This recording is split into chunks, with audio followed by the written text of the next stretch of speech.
now. And I've made sure I haven't got a voice on, so I haven't got my chipmunk voice on or anything like that at the moment. Hello, everyone. Hello, welcome down, welcome back, welcome down, welcome back to another spell jamming session with the fearless, intrepid crew of the starship, the Last Breath and Second Wind, because they're both in tow at the moment. One's towing the other one. The party are heading towards DoomSpace on a thrilling mission to actually do some damage to the nasty Astra elves that have started to ransack their planet. They're doing well at the moment and things are going very positively. But before I bring you up to date on everything like that, I'm going to allow the players an opportunity to say who they are and who they will be playing tonight. And as always, we start with you, Mr. Pickles. I am Mr. Pickles. If I'm coming through, my microphone's having some issues apparently already. Cool. So I play Jennifer Eben, who is our team's druid. She's a druid of the Wildfire Circle. So she's all about fire, bringing things to ash that fertilize new life. So she has some life spells, she has some fire spells, and she can summon a fiery friend that dances around and catches things on fire instead of going in wild shape. Though I think I do still have wild shape. I haven't used that yet. Because I like my friend much better. She can also put out fires, which is a key thing that should be noticed. And she's not a very skillful person with talking to people or convincing people of things. She has a smell of like campfire around her perpetually. So even if she says clever lines, people often are just like, please, I'm not helping you. But that is Jennifer Eben, and I will pass the mic to Matt. Hi, I'm Matt. I'm playing Ty, who is a wood elf monk. He was raised in the forest, where he learned all about recognizing and manipulating ki, which is the life force that flows through all living things. During his time in the forest, he got very used to running on uneven terrain, having to run over tree branches, under bushes. So his movement is very dynamic. It's all kinds of flips in it. He loves being a little parkour guy. And of course, growing up in the forest, he feels a very strong connection towards nature. So any attack towards nature is an attack towards him. And that's Ty. So I'll pass it on to Medivac. Hey all, I'm Medivac, and thank you, Ty. I play Sol Bar Truthseeker. He's a barbarian from the mountains of the world that has just been destroyed. He's lost his family. He's lost his kin. Oh. But he still has his friends, who now are his new family. He's just shy of 8 foot tall. He carries with straps across his body. He carries 4 javelins. He's got a huge great axe, and his blue-grey skin makes him stand out. He has a loincloth. And behind that loincloth is something you never want to see. Yeah, he tends to charge into combat. He's a great person. Bit cream for that now. So yeah, he likes to charge into combat. He likes to protect his friends, and that's pretty much it. He's trying to cook, and he's trying to be a little bit more sensible. And I'd like to say a bit more controlled. But nah. With that, I shall pass on to Mr. Pickles.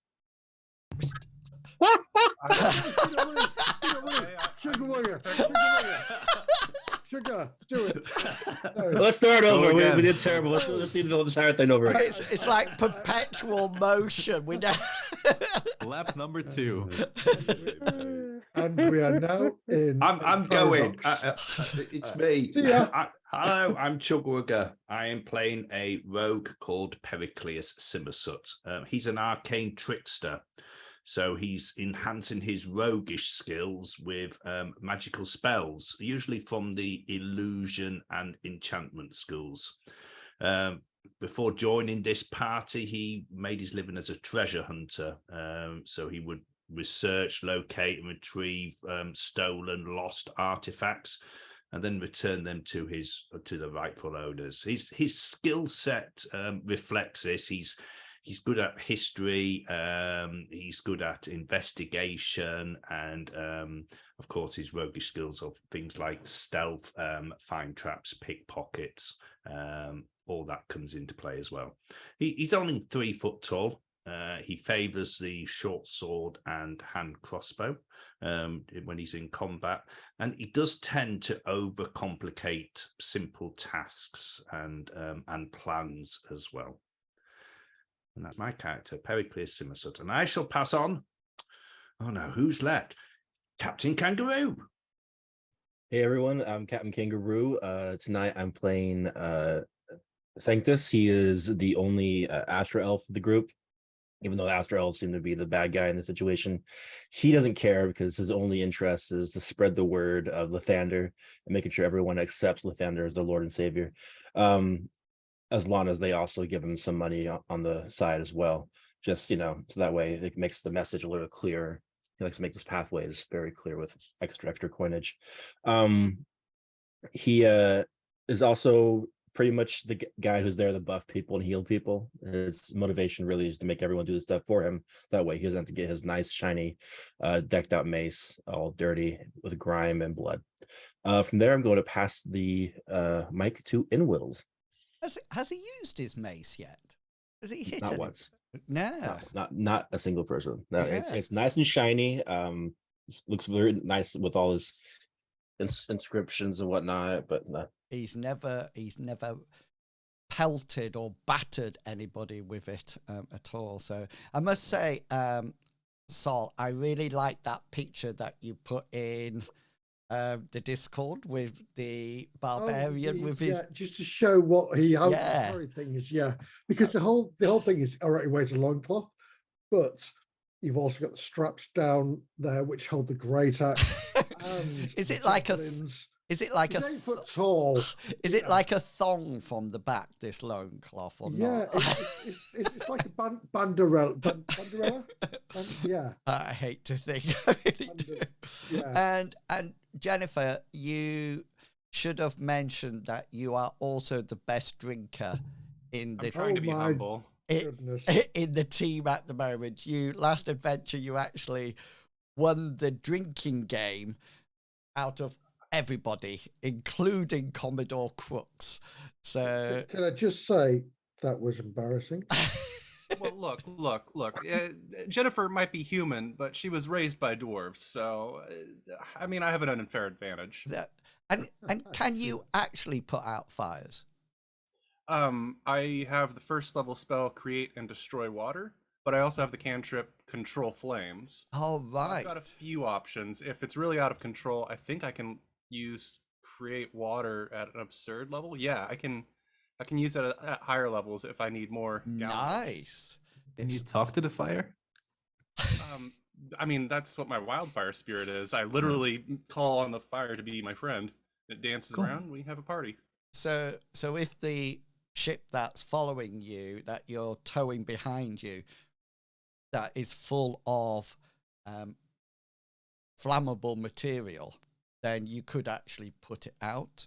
That's what I was just... I could try. You could try, or talk to it, or whatever. Okay. Or you might just want to see the pretty explosions. Yeah. Yeah, I might try.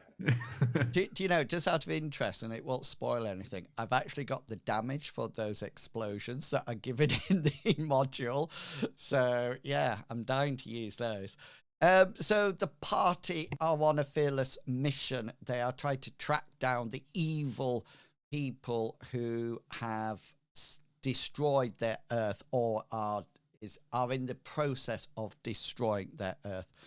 They have left their planet and they went via the rock Brawl to Toppler's asteroid, where they picked her up, and also later Grimzoid, who is a vampirate, nasty undead, but he had a secret weapon, being Princess Sedalia, who talked to, I think it was it Sanctus that she talked to and said what was happening.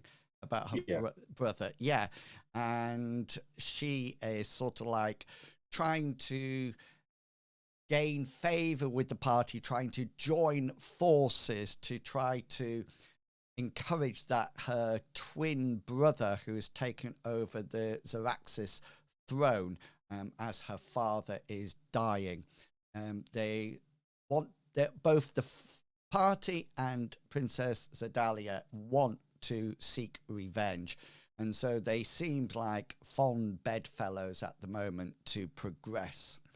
They are heading towards DoomSpace. They have left Wild Space and they're currently heading across the Astral Sea.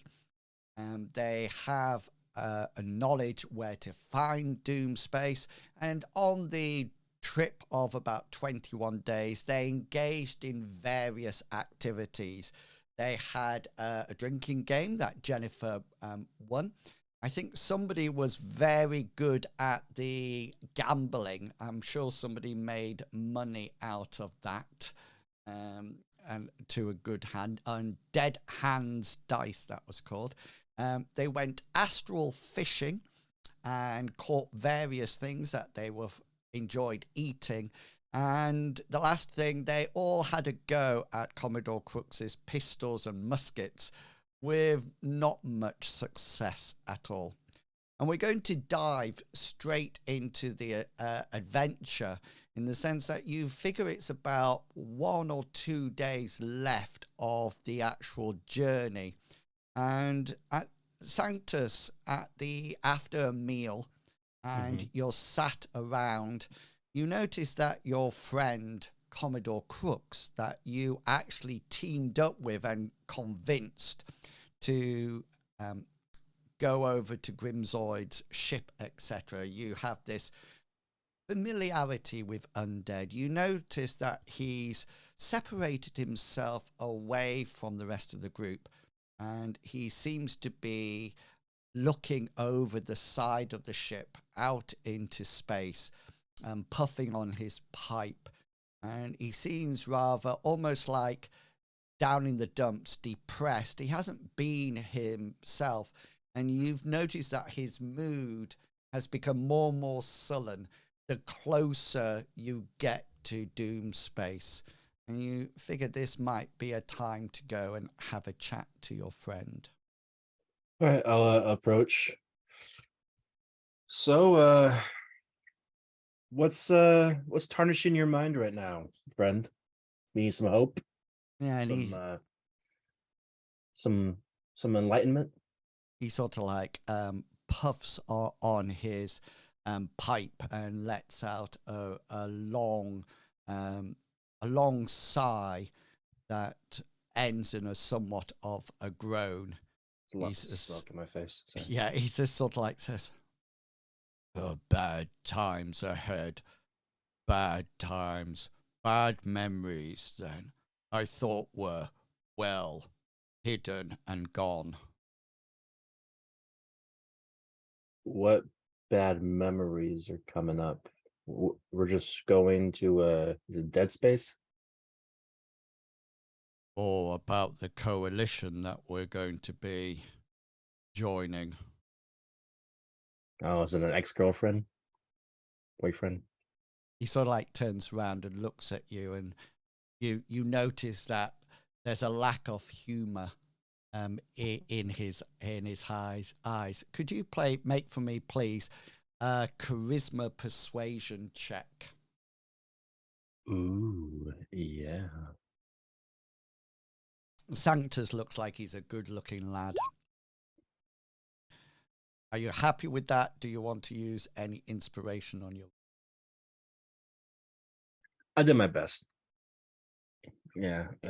He sort of like lets out a sigh, and he sort of like says, "Oh, keep your wise cracks to yourself, Sanctus. I'm not in the mood. I'm not in the mood at all." One's just a big grumpy bumpy. Would you like to drown all your sorrows in some more alcohol? I think Jennifer, she's probably brewing something terrible. don't need anybody to drown my sorrows. I can do it by myself in my cabin. Yeah, that seems pretty depressing and lonely and just sad, really. But okay. Should we be expecting something? Expecting, I don't know, another coup, or more space pirates to run around us and be stupid sinners. He looks back out across the side of the ship, heading almost like gazing off into the endless space. And he says, "We're going to meet an old comrade in arms." Yeah, reunions, right?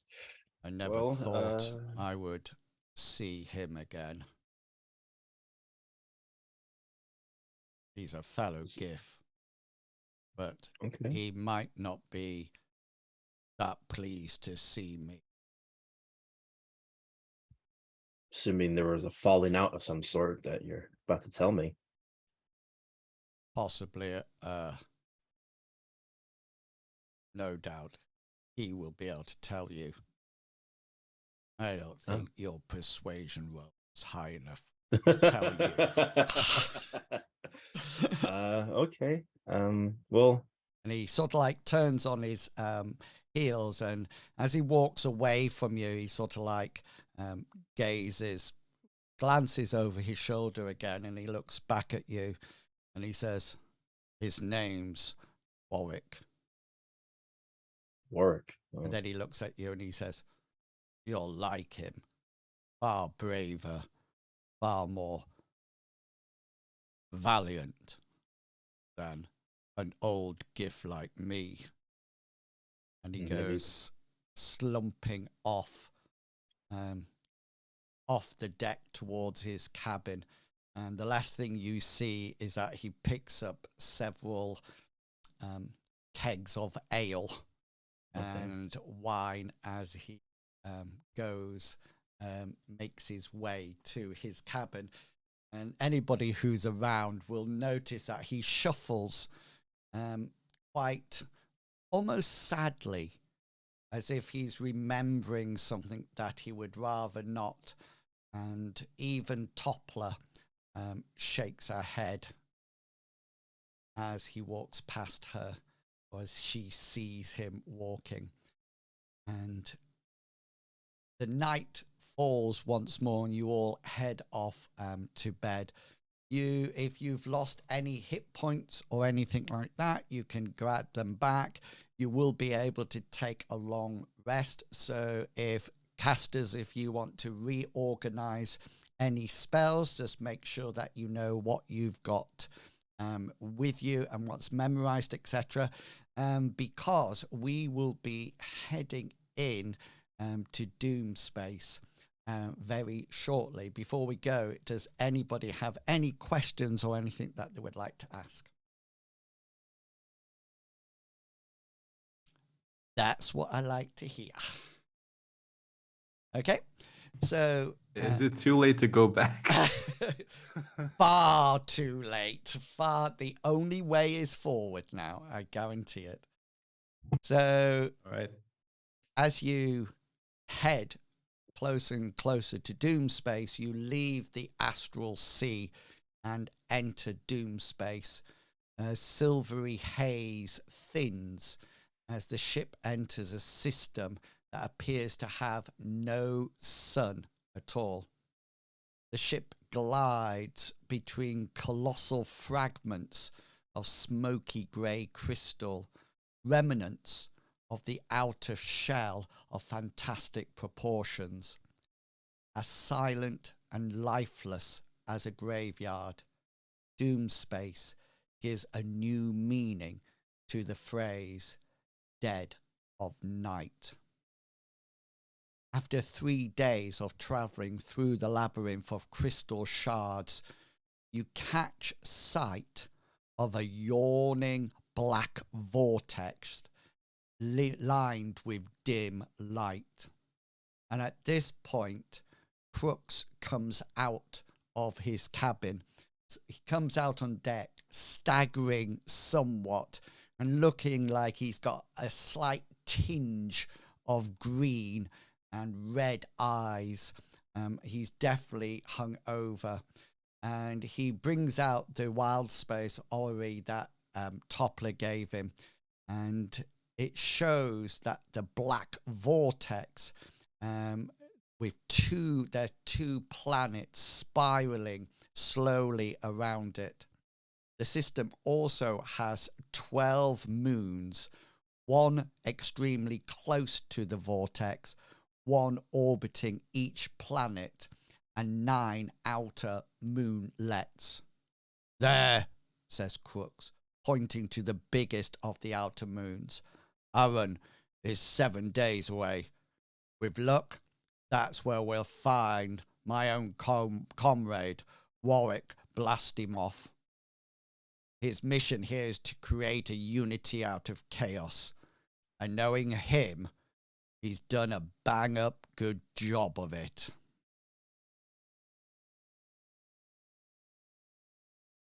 If there's anything that you would like to do or say, I'm just going to bring you across to a bit of a map of DoomSpace, just so you can see it.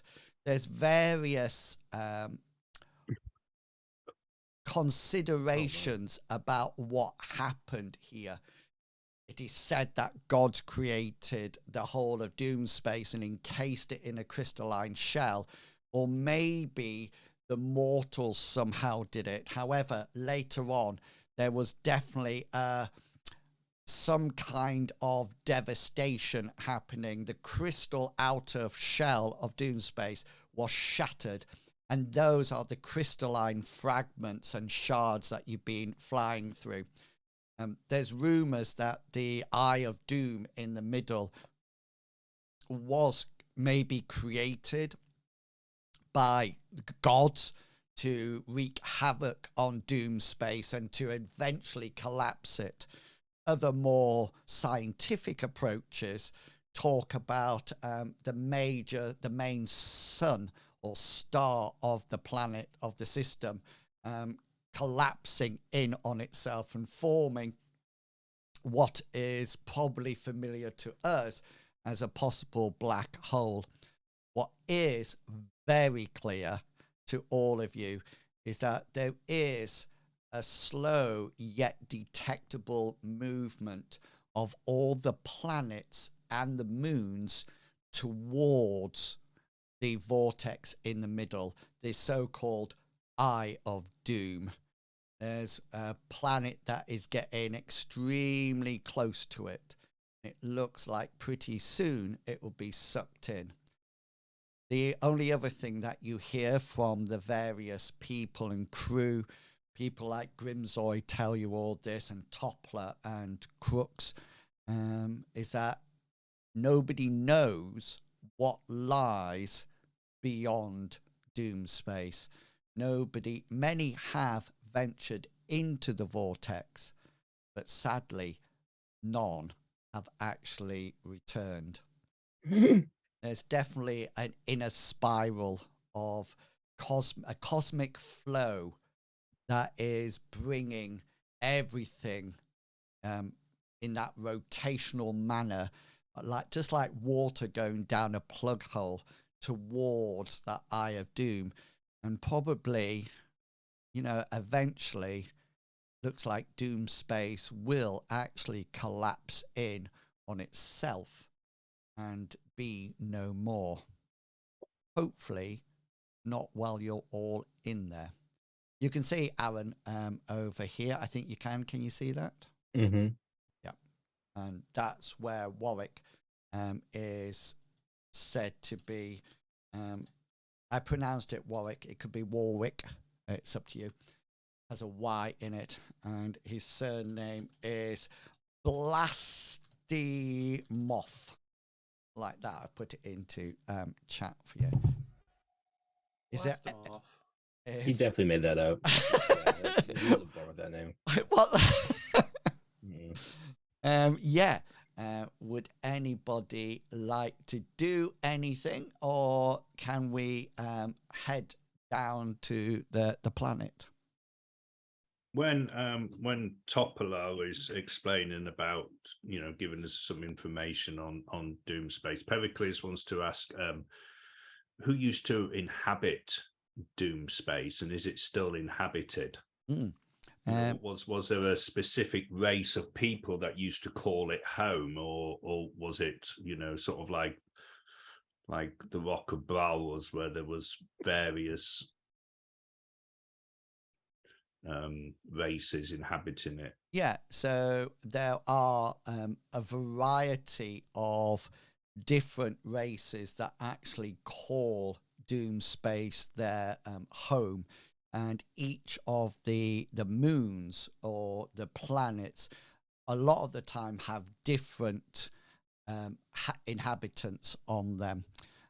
For example, Toppler also says at that point that there is a rumor that DoomSpace is actually one giant dragon shell, like a dragon egg that is breaking open, which is really interesting. So Fyren, if you see Fyren, she talks about that being a volcanic world that has been despoiled by dragons, and actually the temperatures of Fyren plunged dramatically, and it now generates its own heat. There's also talk of Malas is a water world and has... Is that one there? Yeah. Just type... Sorry, I'm on a different sheet. Yes, that's that one. And that's the other one, that's like it. the first one that you Fyren, yeah. mentioned, And so Malus is a water world, but it's now sheathed in ice, and it's home of a nation of apparently high intelligent but xenophobic yetis, among other things. There's various registered or known inhabitants. There are talked of being hydras on some of the planets, gorgons even, death dogs, and there's definitely plant-dwelling creatures that would be at home in a jungle. And she mentions this because that's what Arun is. It's like a jungle planet. So it's really more of a case of, yes, everything is populated, but some of them have changed their populations due to the change in DoomSpace itself. Can she tell us anything of what we can expect to find on Alan? She says it's a jungle planet. So any creatures that frequent... Okay. There's no sort of like, I don't know, humanoid, intellectual... It's interesting species. It's interesting when you mention that, because she sort of like pauses and it looks like she's going to say something, but then she sort of like, it looks like she thinks better of it at that time, and she just sort of like shakes her head, and she sort of like says, it's a rock, no indigenous life. Well, there is indigenous life, but says tends to be an area where pirates roam and people avoid, in the best sense of the word. Has she, the last thing that Pericles wants to ask her, whether or not she can tell us anything about this Warwyck blast him off, knowing that she was in a relationship with Krux, whether or not he's ever mentioned her. No, it was Grimzod who stole her heart. But Krux is really good friends, and she does sort of like it. She responds very much in the sense of, she says that, you know, if Krux wishes to tell you, then it's his choice. He's not going to betray the trust of a friend. Okay. That's me done. Okay, brilliant. Anyone else? Okay, so you head down towards Aaron. Now, obviously, you cannot land the ship on a jungle planet, mainly because there's no water that it can land in. It takes you about 10 days to approach the moon. And as you get closer and closer, flashes of light on the surface of Aaron can be seen from orbit. And as the ship descends towards the moon, you see a wasteland dotted with pillars of rock, and arcs of lightning seem to leap from pillar to pillar. And the ship heads down towards a plateau, and that is 100 feet tall, a mile wide, and the majority of it is covered with jungle foliage. Knowing that the ship can't land safely, Krux gives the order for the ship to hover just above the treetops, then shouts, "Mr. Flinch, drop the ladder." At that command, the Hadazee releases one end of the rope ladder, and it extends 40 feet to the ground. The jungle below, and the ship is hovering over a clearing, and you can hear even from this height that the jungle seems to be alive with the sounds of wildlife. And Krux turns to you all and says, "So, who will join me on the away team?" Is already climbing down. He's already on his way. He has seen forest. He's ready. Jungle, yeah, nice. Yeah, he's seen jungle. He's good to go. Nice.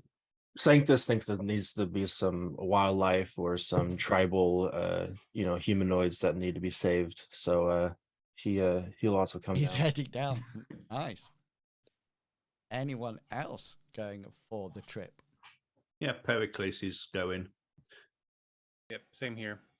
Okay. Jennifer wants to be with the squad. On our journey to Arun and coming down to land on this plateau, have we seen any other spell jamming ships? No. The whole system seems to be devoid of them. But this is the meeting spot. He's trying to, from what Sanctus, I presume Sanctus, you would have shared what you do. Yeah. I just like Krux is kind of even really weird about this guy. Yeah.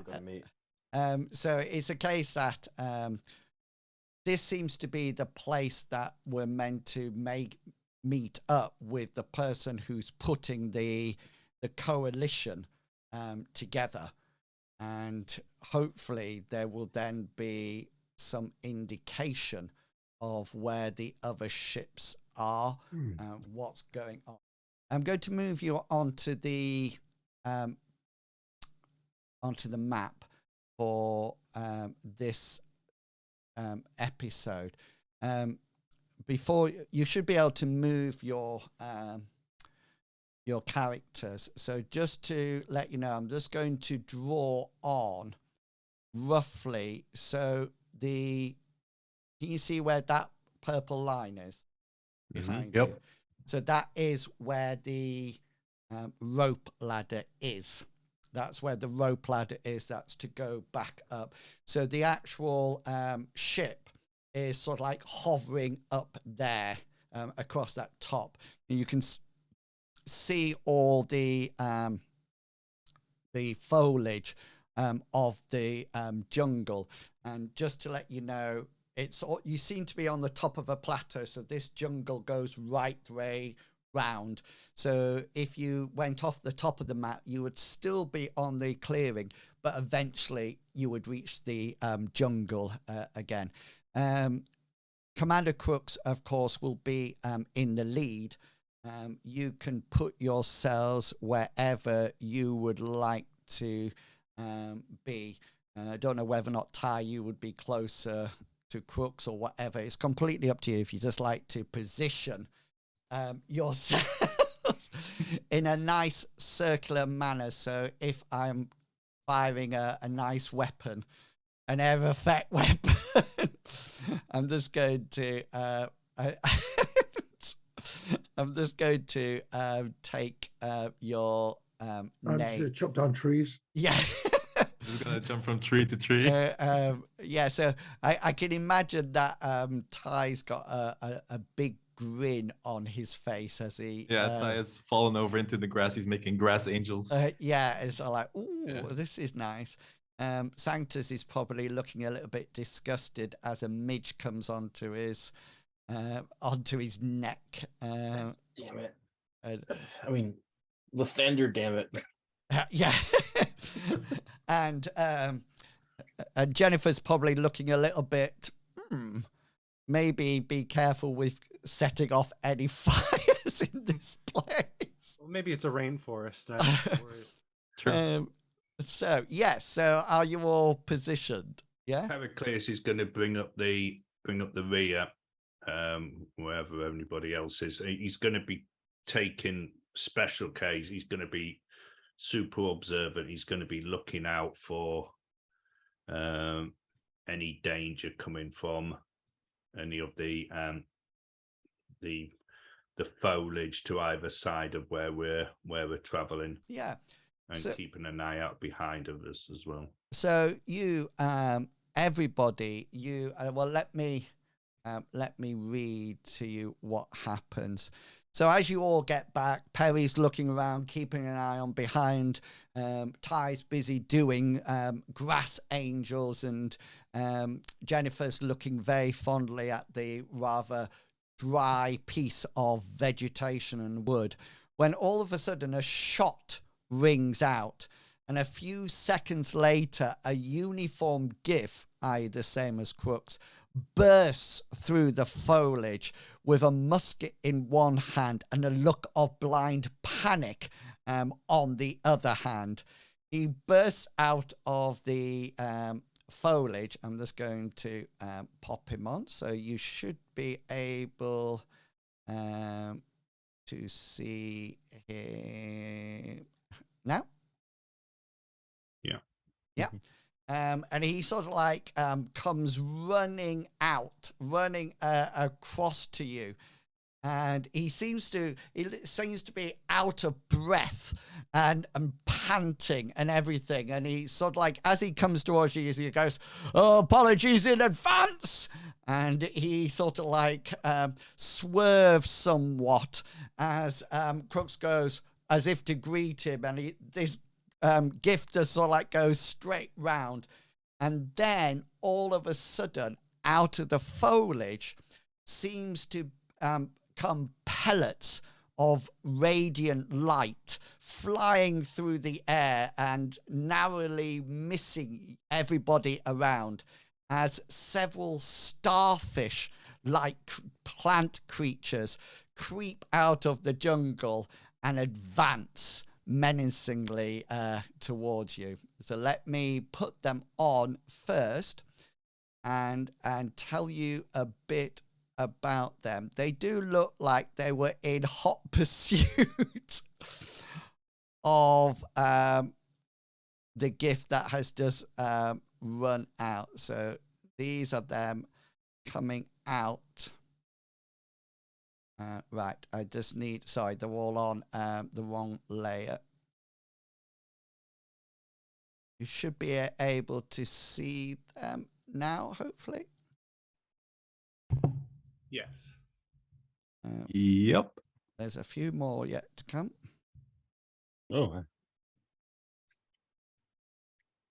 And then this one just, need one of them just to move up a bit so I can get the other one on the map.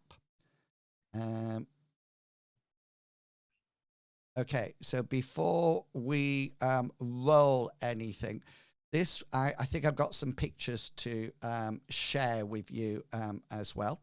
So if you just hang fire, I will share them with you so you can get an idea of what they actually look like.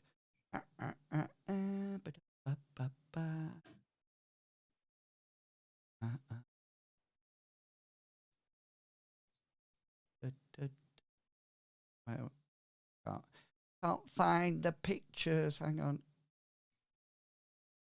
You need to see what they look like because they do look very nice. Played hands out. Okay, then. So this one is, can you see that now? So those are the little ones in front. Okay. And then there is, where's the bigger one gone? Never Didn't see a bigger one. Where's the big one gone? Suddenly He's so tree large starts we moving. can't see him. Where he went. He's the planet. And the bigger one looks like that. You should be able to see him now. Yeah. Yeah. Right. Let me close those. Where did this? Did I move him off? He was definitely there because I was going to put it. If you guys are messing about with me, I didn't see him come on the map.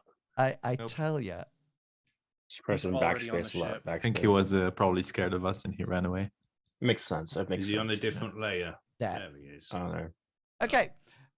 So that's He's where not that big. we are. Oh no, he's not. He's just looks slightly different. To How big are they? Are they sort of like human size or? yeah, they are. Hang on, I can actually tell you precisely. Their size is doesn't say. Yeah, they look about human size. Okay. And they look like they've got nasty things that they're going to hurl at you. They seem to have these awful tendrils, and they do seem to be firing radiant pellets. So almost like pure radiance coming out towards you. Let me just get the big one. So just to let you know, all the little ones will roll on the same initiative, and the big one at the back will have a different one. So if you'd like to select your characters and then roll your initiative, then that would be brilliant. Ah, damn it. Never whisper rolls. Just make sure this one, I think I went through them all and said never whisper roll advantage. Easier for me. And then let me click on one of those and roll one of those. Right, let's Roll again because it didn't look like it added it for some reason, and I don't see it showing up. But I did roll, so that's weird. Could come through any time. Oh, right. Yeah. The top ones are the ones from the previous battle. Yeah. Oh, tie. 23. What was Yep. what was yours? I rolled a Jennifer? 19. Yeah, that is a nice. What was 4? There you go. You've just popped on. There we go. Does Sanctus go before you? I have +1 initiative, so I have a +2, so I think I go first. Wow. This is right, and I am just going to put, sorry, I've also got to play Krux at the moment. Oh, look, he's going before 2 spellcasters easily. Okay, then. Yeah, so let's dive into combat. Ty, you are up. The fearless monk. Finally, some combat on solid ground. Surely this will go well. And don't call me Shirley. Yeah, I will sprint forward. Yeah, so while I'm sprinting forward, bonus action, put up the cloak of displacement. Yeah, so about 30 feet there. Yeah. And then I will attack. This is a weedling. 15. 15 hits. For 6 damage, and I will attack again with a 26 for 8 damage. Okay, so that's my turn. Minus 6, and then minus 8 was the second one. Yeah, okay then, nice. Okay, weedlings go next. So let me do you first, Ty. So you'll get what's known as 2 branch attacks. Because you're the only one in melee at the moment.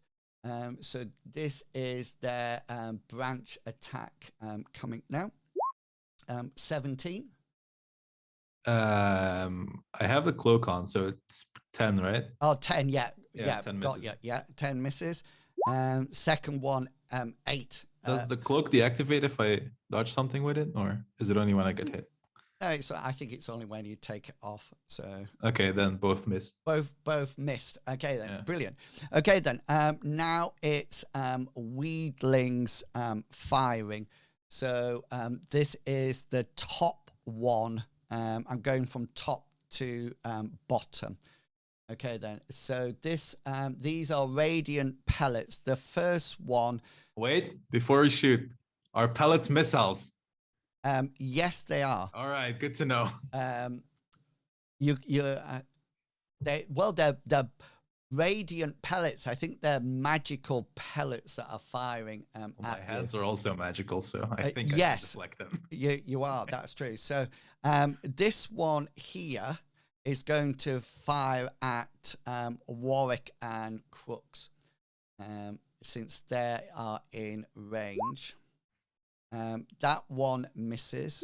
That one actually hits, and will do 15 points of damage onto Krux. This one is just going to fire at Warwyck. That's the only person it can see. That hits, and the second one misses. So the first, he'll take 8 from that. This one is firing at Warwyck and Krux as well. That will hit, and that will that'll hit both of them. 1 each. So that's what's that? 8 and 19. Okay, then. So that's that one. And this is 19. Ouch. Okay, so these bottom ones, the next one down, Sol, this one is going to fire at Krux and you. Okay, so it'll have 2 attacks, one going at Krux and one going at you. So this is Crux's one first. That hits him and does 9 points of damage onto him. And the other one fires at you, Salt, 12. Don't think that hit. Sorry, no. No, yeah. And then the bottom one here, right down at this place, will do the same. So this one is at Krux and hits. This one, 12, I don't think it hit you. No. And that'll do another 9 on Krux. Okay, then. And that's all of them done now. That's not the big one. I think the big one comes after Perry. So, yeah, Perry, you are up next. seeing these things come out and starting to fire these spiny things at people, Pericles is going to start running towards this one here. He can't make it. He can only move 25 feet per round. As he's running, though, he makes a gesture, and you hear him saying words of power. And as he's running, all of a sudden there's 2 of him, and then 3 of him, and then 4 of him running in unison. As he draws his short sword from the back, they all do that in unison as well. So I am casting a spell. The spell that I am casting is Mirror Image. Yep. Cool. I've now duplicated you. Okay. Yeah. So they all operate. They all are in the same square as me. Yeah. So that will put you all really close together like that. So just so we know. Okay then. And next, is that it? Are you all done? That's me done. Okay then. This horror, this star horror at the back, seems to raise itself up almost and flicks out what appears to be a huge, long, sticky tongue. Yeah. The sticky tongue latches onto Warwyck, and he's sort of like running, and all of a sudden it whacks into his back, and you see him go poof, like that, and he gets pulled backwards, and the star horror is pulling him in. A bit, sort of like pulling him on the ground towards him. We'll just sort of like move. He'll probably go past Ty, and that'll be absolutely fine. Okay, Sol, you're up. Why, thank you. Okay, My Sol, pleasure. This huge thing, this huge tongue shoot out from this beast over here. I'm going to sprint, and when I get to sort of let's actually move myself. So when I get to about there, I'm going to click my rage and bash my axe and my fist across my chest and scream. And I'm going to go straight for that. You will get attack of opportunity from him. Oh, thank you. Let me just do that Weedly attack. So that'll be a branch attack, which will miss on a 6. Yep. And that's all I can do because I sprinted. You use the dash action. Yeah. Brilliant. Commodore Krux sort of like staggers back and draws what appears to be his weapon, his musket or pistol, and he sort of like aims it at the nearest, probably this one here, and he does 10 points of piercing damage of it as his muskets are, and sort of like splatters and takes a bit of the wheedling out. Jennifer, your friends have come to tea. Yes, I would like to move closer to the Commodore, like about here-ish, and then I'd like to cast Flaming Sphere. Yeah. I want to put the Flaming Sphere right here, Okay, right above that guy, and I'm going to use my bonus action to have it ram into him. Oh, is this? I think we use your little flame spirit for this, don't we? Yeah, that'd be fine. Until I summon my flame spirit, but I'm not doing that right now anyways. We can double up. Okay. I've just made a mess on the front sheet, but nobody can currently see it, so I'm all right. Right, Poppy. Let's bring him over. We can always duplicate him if need be. There he is. You want to pop him where you want him, and then if we right here. The thing is, on the end of the 2 that are near it, they're on the end of their next turn. They have to make a save or take fire damage. Got you. Right now, only the one right below it needs to take a save. You have a dexterity 14. Thank you. 9. He doesn't have that. So do you do some nasty damage to me? Just some polite damage. Let's see if this rolls this time. 10. Yeah, a little casual 10 damage. Yeah, nice. This is also the one that Krux blasted as well. Anything else, Jennifer? Bonus actions or anything like that? My bonus action was to tell the flaming sphere to land on that guy. Okay, then. All done and dusted then. Yes. Yeah, and Sanctus, you're up on 4. I think this is going to move a little closer to the rest of this party. So I'm going to just run my button. I'm going to move him here. And then I'm going to cast where are you? I'm going to cast Emboldening Bond on Perry. So remember, there's 4 parries. Yeah, maybe I'll be able to figure out which parry to go for. So just you could just do them all. Jennifer. Well, no, because it'll run it all for me. Well, sorry, Perry. I'll do Jennifer.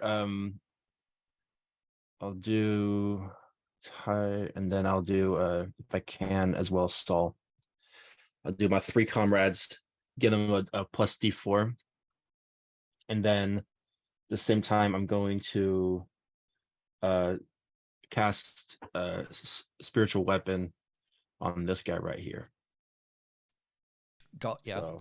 So embolden's not concentration, isn't it? You just cast it. You just cast it, yeah. Yeah, and then spiritual weapon is. I have to do a roll. Is it concentration or not? No, it's not. Nice. There you go. All right, let me. My fond rectangle or oblong. Let's see if it helps at all.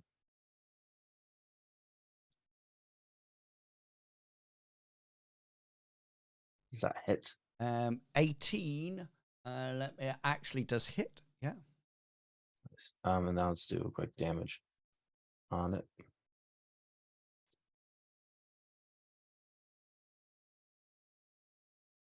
Ouch. -9. Cool. Excellent. Anything else, Sanctus? And that's it for this round. Brilliant. Okay, then. We're going back up to the top of the round then. Ty, we're coming back up to you. What would you like to do? Remember, you've got Embold on you now, so you have an extra 1d4 for any attack rolls or saves per round. All right, I think I'll use the D4 then. A 9 yeah. probably misses. Yes, a 9 does. Let's see, can I get there? Ooh, 4. 13? 13, that still misses. Wow, okay. All right, second attack. No, that does hit. Does that hit? That does indeed hit. For 9 damage. 9 damage. Then I'll do my bonus action attack, which will probably miss. Yep. Yes, it does. But I will use 1 key point to do a flurry of blows, which gives me another attack, and that will. Oh, wow. Okay. I'm having a great day. Yeah, you were so excited. You're trying to calm yourself to get into. Yeah, Medivac talked about my crits, and I'm only gonna crit. Yeah. Yeah. Anything else? Nope, that's me. All done. Okay then. It's weed time. In the weed lings. So this one, the top one will fire pellets at you and your mirror images. What do you want me to roll? I'll roll the D20 and then you know which ones it's coming on to. Yeah? Yeah. Okay, so I need to roll a 6 or above. And if it goes over a 6, it's gone on to one of my images. Okay. Perfect. And the armor class of the images is 13. Yeah, well I've got the tie bug. He's just sort of like he's just sort of like passed it on to me. So that's the first one. Yeah, How many more is it coming? You've got another one, so they do 2 attacks each. So Okay. you're going to have. Okay, so the second attack is coming towards an image, so armor class 13, and that will hit. Okay, it's just gone, so you just right. take one off. Okay, and then this one will fire at you and your images as well. Okay, so my new number now is 8+.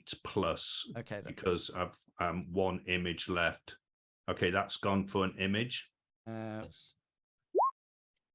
So that will hit the image. Okay, knock it off. Let's just take that one off. Yep. And then there's one more from this. Okay, so my target number now is 11 for it to hit an image. Okay. Okay, so it's going for an image. Armor class 13. That misses. Okay. So that's those first 2. Jennifer, tell me what's over this next one's head. This one here. The flaming sphere that's over its head.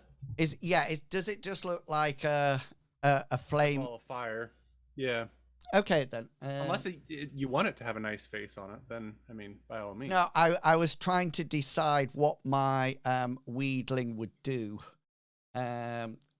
Facing this a ball of fire. So what it is going to do is that it's going to try to hit it twice with its branches, and then it's going to try to make a retreat. So you will have an attack of opportunity as it tries to escape.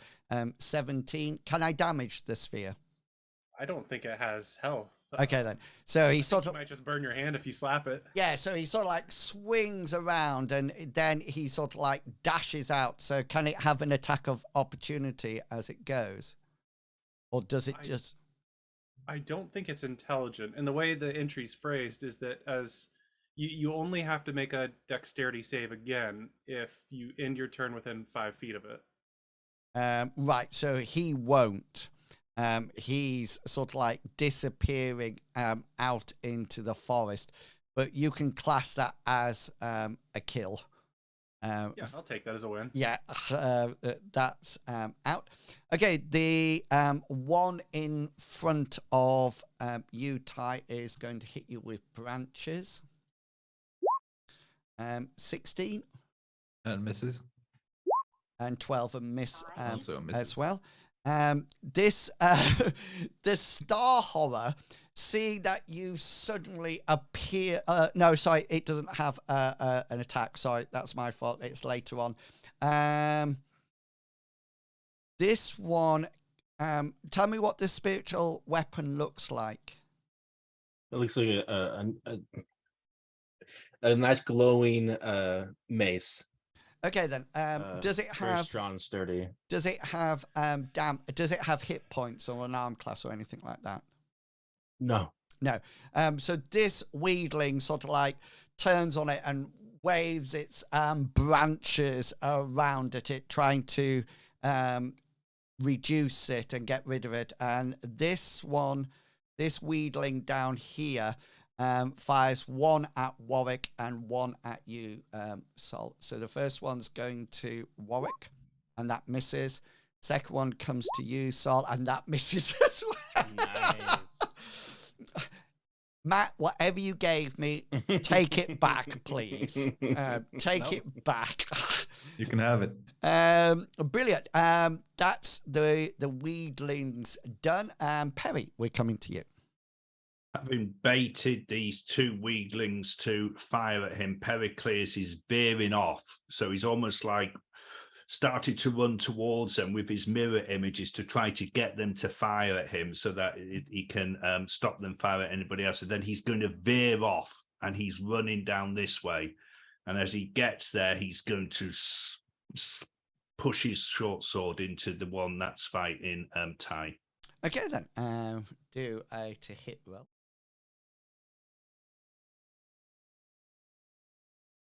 That'll be a miss. Yeah, you do have embold on you, so you can roll a 1d4. I don't have embold on it. Oh no, you don't. Sorry, yeah. So that's a miss. Are you done? No, I'm then going to use my bonus action to disengage 5 foot. And that's me done. Okay, and coming up to Star Horror. So Sol, this is me and you now. So seeing you appear towards it, it sort of like disconnects its tongue from Warwyck. So Sol, you see it pulling its tongue in, and it'll just try to hit you with its branches. 17 that is a hit. So 17, 3 bludgeoning damage, so that'll be 1. Yeah, and that's its turn over. So Warwyck is no longer stuck with the tongue. Sol, you can see that now. And sorry, Sanctus and Sol, you're up. Seeing this thing, this huge tongue retracts and take a swing at me. Sol's a little bit disappointed. Don't stand like Christopher Walken. So I'm going. You could just walk away if you're disappointed. I'm going to take a huge swing at this thing. Yeah. Destroy these plants in front of the druid. Under the 1d4. That's going to be. You can add a 1d4 to it. Oh, can I? Sorry. Yes, I can. Sorry. Yeah, you are emboldened. Must embolden you. Oh, the tension. 14 hit. 14 does hit. Awesome. It certainly does. That's hit 1, and your damage will be with rage. Oh. 12. 12. Thank you. And my second hit will be 22 will hit. Yeah. I don't need to build on that. Yep. So damage wise. Oh my goodness, 10. 10. Ouch. Lower and lower. Oh, 8. Yeah. Yeah. And that is my end of my turn. And I'll just roar at its face. Excellent. Krux sort of like staggers. He looks like Jennifer. He looks like he's really badly injured, and he's sort of like he seems to have sort of like burnt patches all over him where these radiant bolts have hit him, and he sort of like staggers back, and he sort of like says, "I need to get to the ship." As he makes it does, and he starts to climb it on his action. So he moves, then he does his action of started to climb it. Jennifer, it's half your movement going up the ladder, if that makes sense, as if you're moving over difficult terrain. Jennifer, you're up. A quick question, just so I know how magic works. Is it? Can I choose my topic? I guess I was just wondering, good. because I have a concentration spell, so if I cast an instantaneous spell, does that break concentration? No. Okay. No, it's just other concentration spells sure. break concentration. That's what I thought, but I just want to make sure that I'm not doing it. So only other concentration spells break concentration. Is that what it says? Yes. At least for what I've read in clerics. I guess I haven't read druids. I don't know. It could be different than that. But from what I understand, only other concentration spells. I guess this is you definitely can't have 2 at once. Yeah. Okay, then I would want to move over to Commodore Krux. If I go back to him, would I be able to like reach him, like touch his leg or something while he's climbing? Oh yes, you could if you. Okay, I would like to cast. You'll probably have to sort of like pull his trouser leg out of his boot, and if you want to touch his leg. I will do exactly that then, because I would like to cast Cure Wounds at 3rd level. Nice. Which should look like this. Take some health. 23. Very nice. Plus 23. Okay, yeah. As you put your hand on the No. a glorious smile appears on his face. And now his leg is going to smell like campfire. He, And then with my bonus action, I Yeah. would like to have my flaming sphere just start rolling over here and then go up and slam into this guy, okay, then. which is a dexterity save from you, DC 14. That's my weed. Dexterity check I'm gonna coming burn up. your weed. 12. You need to beat a 14, so here is some damage. Damn it. This is a basic flaming sphere, so damage 6. I'm helping. Ouch! Eh. That hurt. Did it though? That hurt. Jennifer, are you done? Yes, that's my action and bonus. Brilliant. Sanctus. Sanctus get a little closer to the action. He'll skip over and go right here. He is best thing to do right now. I want to save that for later. So I'm going to cast Toll of the Dead on to the one that was just hit by Jennifer's buddy. This one up here. Yeah. I'm gonna so I have to do a DC of 15. What save? It is a wisdom save. Wisdom save. 21. I'll have that. Oh, did that well. And then as a bonus action, bastard. That bastard. Could have been done. But, I'm gonna do spiritual dearie weapon on me. this one over here. Let me get going. Where are you?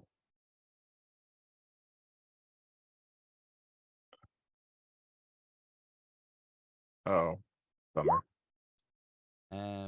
Is that a to hit 10? Yeah. Well, that misses. Well, no help this today, guys. Okay. Oh, that was so patronizing from the druid. And Next time I'll be more helpful. and we come straight up to Try harder. yeah. Up to you, Ty, on 23. All right, back to punching. Yeah. Let's go 20. punching. That 7 damage. Yeah, that hits. Hang on. 7 damage. He's still doing well, doing fine. He's still up. All right, another. Oh, damn! Wow. Okay. Oh. Any more? Yeah, I'll add on a flurry of blows. So attempt one more. 19 That's what that will hit. for 8 damage. And it only had 8 points left. All right, Ooh. cool. So Then you take the first kill. I will run over to this big guy. Yep. And I will try to hit him with my final hit. 24. Yeah. That. All right. Please do not take Sol's kill. For 5 damage. And I will turn that into a, what's it called? A stunning strike. So I'll spend 1 key point and he has to make a DC 14 con saving throw. This is the big one. Yeah. Con roll, did you say? Yeah. DC 14 con. Yeah. It fails on that one. All right. So it's stunned now. Cool. That's my turn. Nice. Brilliant. So back up to the Weedling shot turn. The one that you've got your flaming spirit above tries to sort of like wave its branches around and then heads off, squealing, so going like this as it heads off into the bush and back into the jungle. Jennifer, can you just make me a perception check, please? DC 10. I can roll it, but I don't think I'll succeed. Oh, maybe I will. Psych. Yeah. You notice your ball of flame is doing really well. And Yeah, it is. I'm proud of him. yeah, and the bit of foliage that it's near has started to catch on fire. He's doing a great job then. So yeah, so that's that top one. This one here is going to fire at whether or not it's you, Perry, or one of your mirror images. It's just this one right next to him. So it is me. okay then. So the first pellet, 23, which will hit, I'm assuming. Well, it's a crit, yeah. It's gonna. And it will do 14 points of radiant damage. Okay, I'm going to use my action to do uncanny dodge, which is my reaction left over from my last turn. Yeah, not this that turn, will but last reduce turn to half the damage. Yeah, so that takes it down to 7. And the other one. Hang on, let me just do my damage for this one, and then I roll the d20. That's going for me as well. 13. My armor class is 15. All right, so that's fine. And that's that one done. That one's dead. This one down here is flailing at your spiritual hammer or spiritual weapon. Is spiritual hammer still in D&D 5th edition? I used to love that spell. No, Guess no idea. Guess it's not. So this one's going to fire at Sol and Perry. It might be a mirror image. The only reason it's doing that is because Warwyck's actually on the floor still. Which one's firing? This one down at the bottom here. Okay. Who's firing at Sol and me? Sorry, no, Sanctus and you. Okay. Sorry. So this first one's coming to you, Perry. So okay, let me roll my thing then. Okay, it's going for the image if it hits, which is 13, which takes the image out. Okay, nope, that misses that, and the other one comes to you, Sanctus. 17. My armor class is exactly 17. Right, so that's me hitting you. It's not rolling its damage. 10 points of radiant damage. Okay. Onto you, and that's them done. That's them done. Perry, we're coming to you.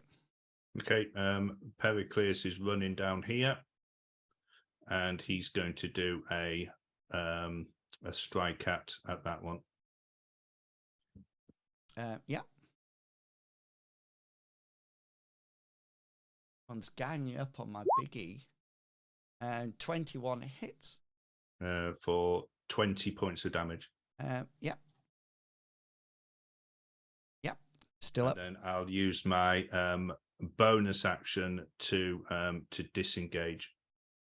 Yeah. Nice. Anything else? Yeah, that's me done. Nope. Okay then. The star horror will it's sort of like got you in front of it, Sol, and Ty battling away at the sign. It's also had Perry whack him with a short sword, then back out.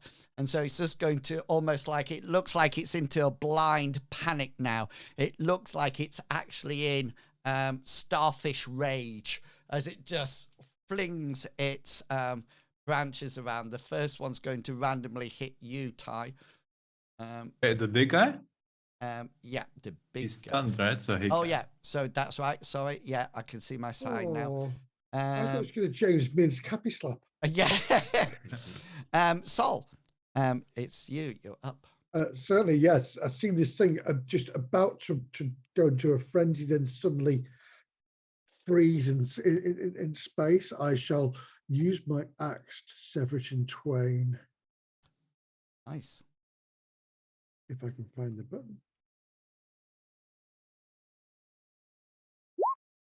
28 hits. If you want, you can roll again because you have advantage and maybe you get a crit. Oh, good point.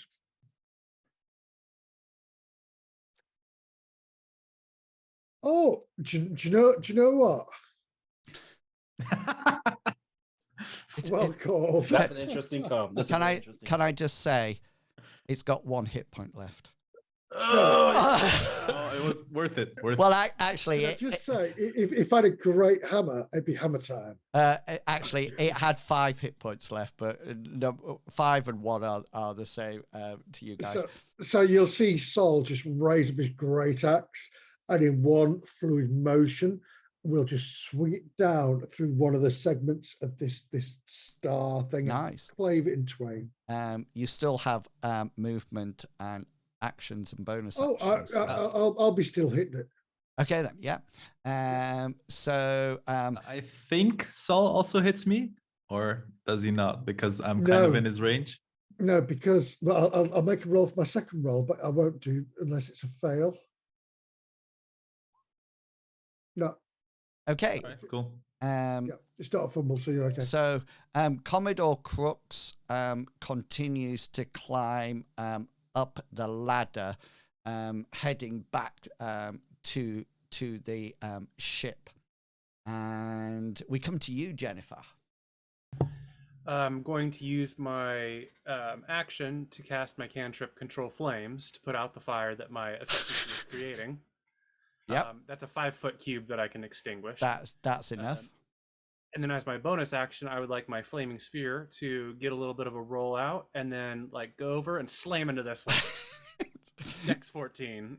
Dex 14. That one's out of the battle. Dex 14 is over here. Fails. I like to imagine that it's like a cartoon, like animated tire or something. It's just kind of rolling on its own accord and doing like sort of inefficient rolling, but it gets there eventually. Here's the fire. 9. Nice. That is a good fire. So that's literally on top of him, isn't it?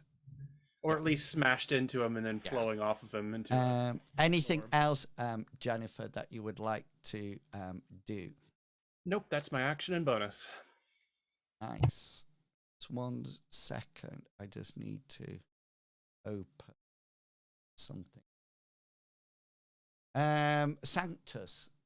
We are I'm gonna focus all my strength on this one over here. Yeah. So I'm gonna try to go Toll the Dead on it again. Yeah, but no, this one's different. I think this I didn't do this one last time. No, I meant DC this 15. the same spell. DC. Is it a con save? Did you say?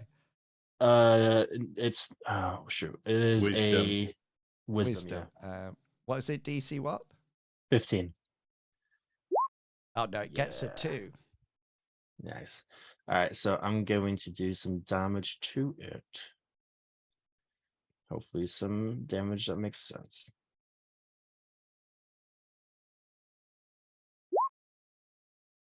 18 damage. 18 damage. Let me just get back onto this. And then with my it's still my spiritual weapon, I'm going to attack the same thing as well. See if spiritual weapon hits it or not.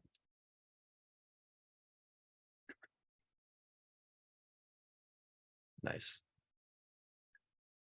Yeah. That's the same one that hit, so I need some damage. 9 damage. 9. Thank you. Mm-hmm. Yeah. It's still up. That's everyone done, I think. So we're coming back up to the top of the round. Ty, it's you. All right. Ty will run over to the next enemy and start punching. Yeah. 10. That a miss. Okay. Second punch. 14. Are you doing a 1d4? Do I still have it? You have it each round, I think. Okay. It is. Is that right, Sanctus? Yeah, I'll add the 1d4 then. Yeah. Yeah, that hits. 18. All right. So Well, 7 it's damage. however you want to do it. If you want to do the first roll, like if it's a D4, and then that's there for the remainder of the combat. It's up to you. But they have it each turn, don't they? Each round. They do, but they just add the D4. Yeah. But I mean, like so he did it once before in the beginning. He rolled a 4, so that should be I think for the remainder of the combat. I think we just roll it every time. Then it helps you guys. Okay. If somebody gets a 1, they know they can improve it. That's dead, Ty. Ty, that's dead. Yeah, because most 5s definitely hit. So from the 1 to the 5 will help. Is it dead? It is, yeah. All right. I think I can. Wait, I went from here. Yeah, I can still get to the second guy. So I'll run towards this fella, and I'll do my bonus action attack. An 11 that probably misses. Yes, unfortunately. And so I'll spend my key point for my flurry of blows, and then I will attack one last time. With a 19. That does hit. That does 5 damage. 5 damage. Thank you. And that's me. That's you done.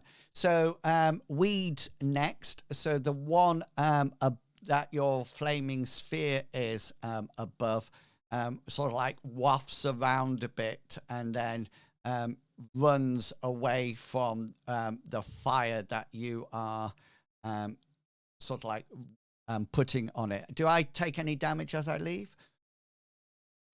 No, just if you end your turn next to it. Yeah. It basically forces you to move away from me. Yeah, exactly. So that's good. The only other one, Ty, is the one that you're attacking down here. That will give, which will now give 2 branch attacks on you. 20.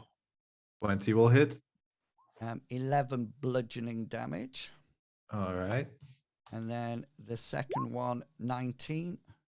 That'll hit.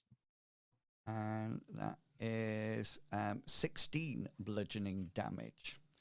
Okay. And the rest of me is out. And Perry, up to you. Okay, Pericles is going to start moving down this way.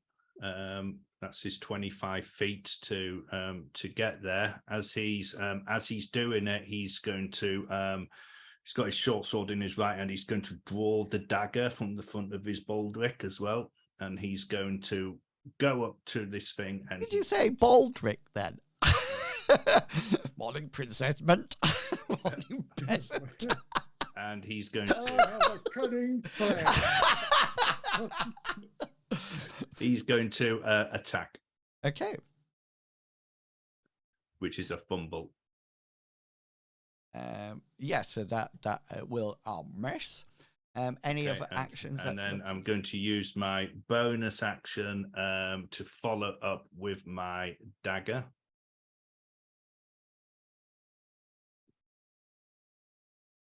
That's a miss. Which I got a 10. Anything else? That's it. Okay.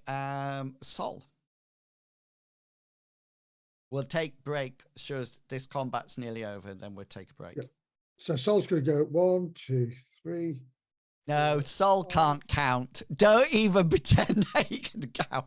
1, 2. 1 many. 1, 9, 8. 1 many. 2 many. He knows 2 because of 2 edges of his axe, and that's about. No, he can count to 4 because he's got 4 javelins. So yeah, go for it. 15 should be a hit. Yes, 15 does hit. Perfect hit. Dead on the button. 9 damage on that one. Yep. Thank you. And then following up with that. Oh, that's so close. I will add a 1d4 to that just in case. Yeah.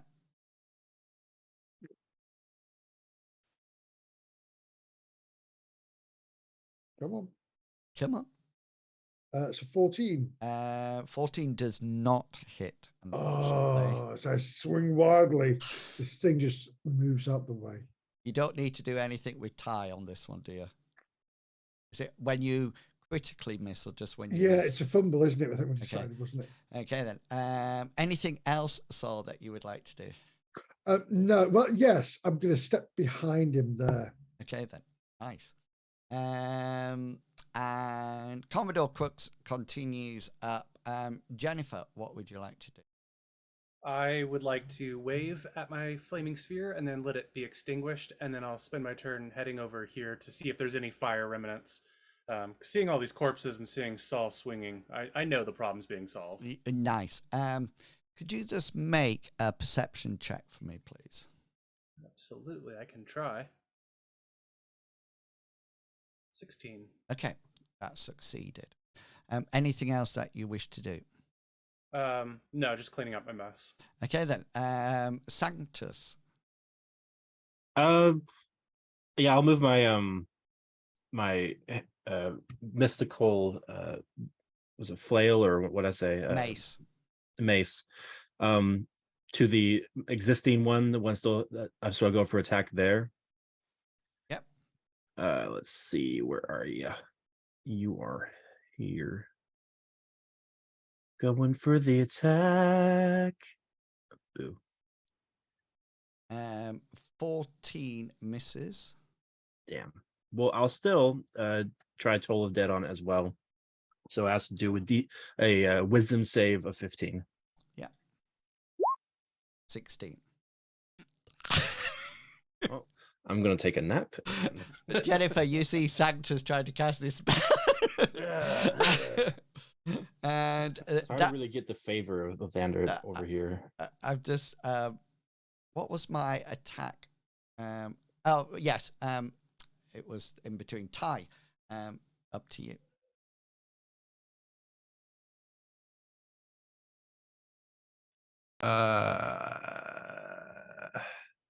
Does this thing look like it's almost done, or? You can try hitting it a few more times if you wish.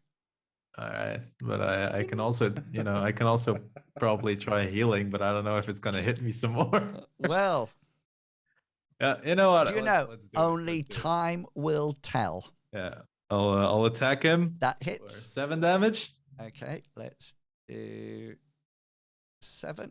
Yep. Another attack. That hit. For 9 damage. Yep. How's he looking? He's still up. All right, I will use my bonus action to put my my hood back up and hope that saves me. Okay, so it will because it comes next. It's not on the turn order, but it's always after Ty. So this it's sort of like Saul's behind him, and there's uncanny dodges going off. So we'll just try to hit you, Ty. Damn. Hit you? Oh wait, no, it's 14, right? Yeah. All right, 14 misses. Oh, second one. But plus the 16 one before? misses. 16 okay, misses. sorry. Yep, I'm Yep. good. 16 misses. Phew. Okay, Perry, you're up. Okay, so Perry's going to attack with his short sword to begin with. Sorry, just before you do that, did I reduce your hit points or my hit points? Ty. All right. My hit points are where they should be. Oh, right. I must have done mine then. That's all right. 11 doesn't hit, but you can use. Oh, you don't. No, that misses. Okay, and I shall follow up with my dagger, which is a 21. That will hit. For 3 points of damage. 3 points. Yeah. And that's me done. Okay then. And Sol. Indeed, this thing is still standing. He's just going to wail on it because it should be standing. Ty's really hoping that it's not standing by the end of the. Yeah, here we go. Rock and roll.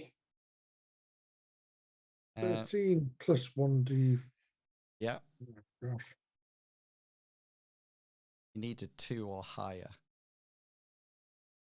Oh, he's done it. Nice. That'll do, mate. Damage. Damage, Give me please. a 16. Yeah. Next one. Still uptight. I'm still That's a 20. That will hit. And your damage is gonna be 12.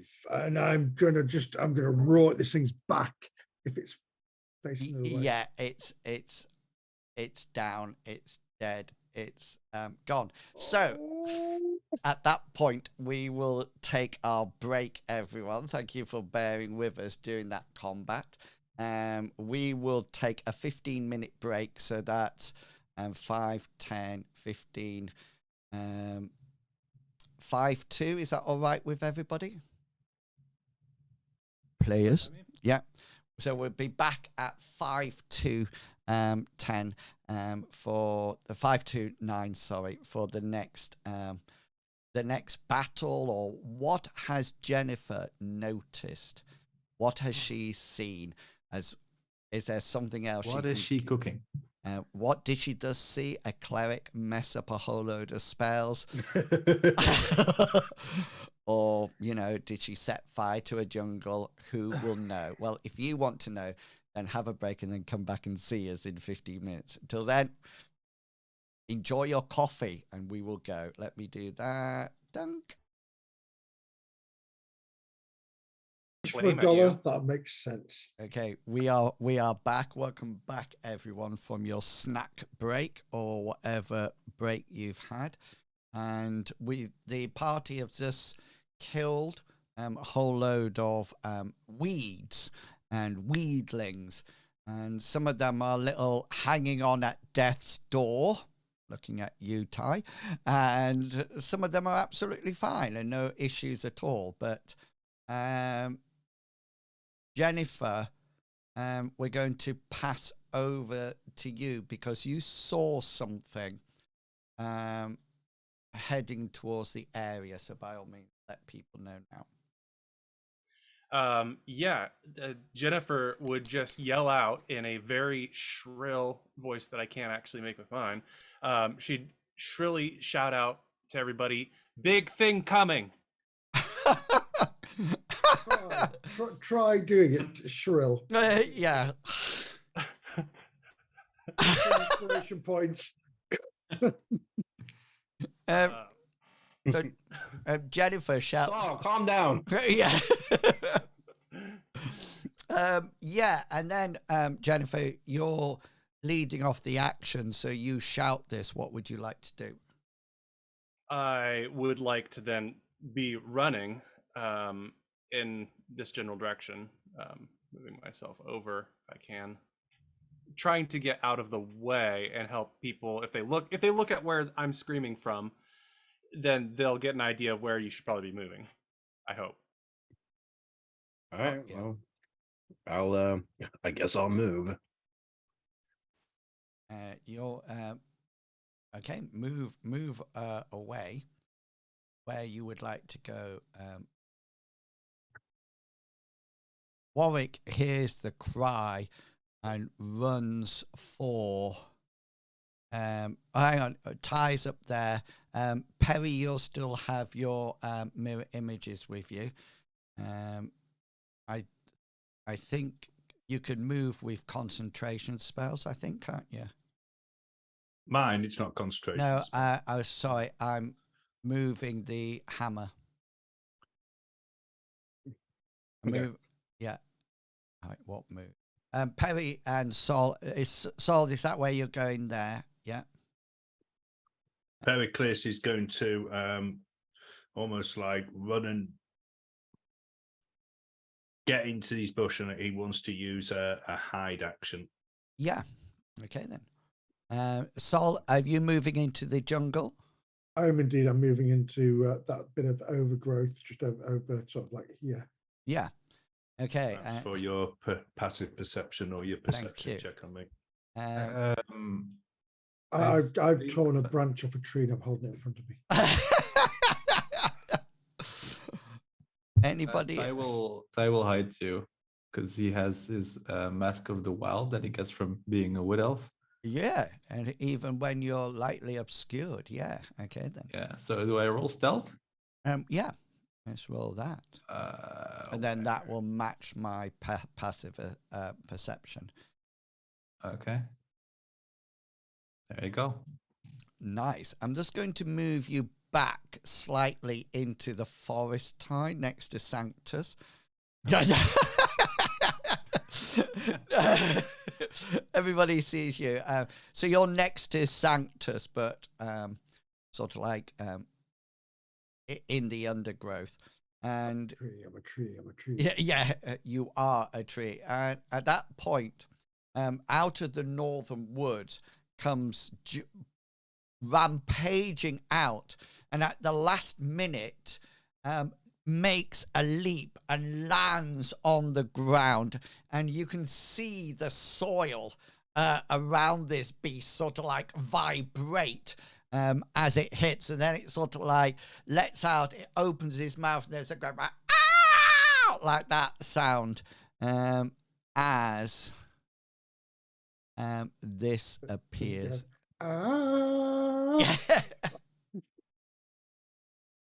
If anybody's got any suitable skill that might allow you to recognize what creature it is, then by all means roll it now. Would nature or history work? Will be animal handling? We'll do nature and history. Nature, definitely. Do nature. It's not a magical creature. Anybody? 4. You know it's not a tree. It's All right. definitely not. Sol, you recognize it's not a tree either. Sol, Wow. Jennifer, you are complete.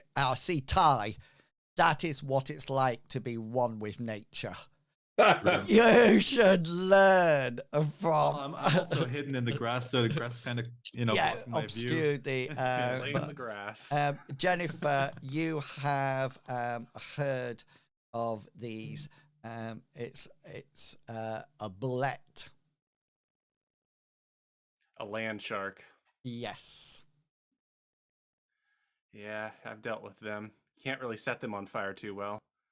Okay. So we're going to. Well, it depends what you. I'm just clearing the. It depends now what you want to do. You can see that Warwyck is scaling the ladder up to the boat, but it looks like you've got this land shark in between you guys now and the boat. Can I ask a question? General knowledge. Well, I mean, What I've been with is this. We've the been total as a party for a circumference? while. Like before this adventure started, we've been adventuring minus Sanctus, so we sort of know each other's relative abilities. With my knowledge of a land shark, would it be reasonable to think we could take this on as adventurers as talented as we are? Oh. Or would it be like saying, "Oh, I know this dragon. No, seriously. We are level 1s and we can take it." Seriously, you know how boastful and pride-laden Sanctus is. You could take anything on. Sol is already hugging it. Yeah. First of all, Jennifer, anything's possible if you accept the Thander. So jot that down. Yeah, no, I'm more confident with Saul than Okay then. So let's roll some initiatives. Then don't forget to click on your token. Mine did go. Ooh. Oh, Saul, well done. Your dice rolling there is matching the role playing, which is brilliant. Okay then. My bullet is going there. Jennifer's going a little bit lower down. And that's it. Yeah, Sol, I've make jump into the opening, and I've just literally. I want to fight this thing. It seems like a mighty foe. So I've charged across with my axe. I'm going rage, and I'm going to whack it. Yeah. Hind quarters first. Go for it. Oh, that's the most palpable miss. Even with, I don't have your roll, your 1d4 anymore, do I? Yeah, you do. Yeah, you do. But I? Okay. it's you can what hit. Okay, from now on, what do you want me to say? Do you want me to say even if you roll the 1d4, you're not going to hit? No, Or, no, I don't want to hear that. Right. so I just leave it Yeah. up to you to decide. Because after a while, you get to know the armor class in any case. I know, but it's always nice to So do those things that you do anyway. Yeah, so that's a miss. Yeah. I've never seen an armor class this high. 28. What's that about? Yeah, that hits. Okay. Here we go. Oh, why can't I click that? Do that. There we go. Oh, behave with the wands. I 9. have 9 points of damage. I'm doing this to get its attention. You certainly are. Are you all done? I am done, as he says, and he moves to there. Yep. That's my full movement done. That's cool. Ty. Come on, elf boy. Yeah. You got this. I think it's fair to say that my cloak is still up, so I don't have to put it on. That's absolutely. I'm quite happy. The bullet is 30 feet. I will run over. While I'm running over, I will sort of do a weird flip, but mid flip, I will. And as you land, you think, I forgot my kneecap was dislocated. Well, that's the thing. In the middle of my flip, I will put my kneecap back in with my wholeness of body, and I will heal myself for 21 HP. Nice. Yeah. And then when I get to this beautiful land shark, That's an action, isn't it, for your? That's an action. Yeah. So I will use my bonus action to attack. 17. That's hit. That's a hit for 7 damage, and then I'll throw in a key point, even though I'm almost out, for another attack. Nice. And it was definitely worth it because an 8 will hit. And next, Yep. next, my favorite number tonight for hitting, isn't it? do you know 8 and 4 have Yep. come up a lot, a huge amount of time. Yeah. Sanctus.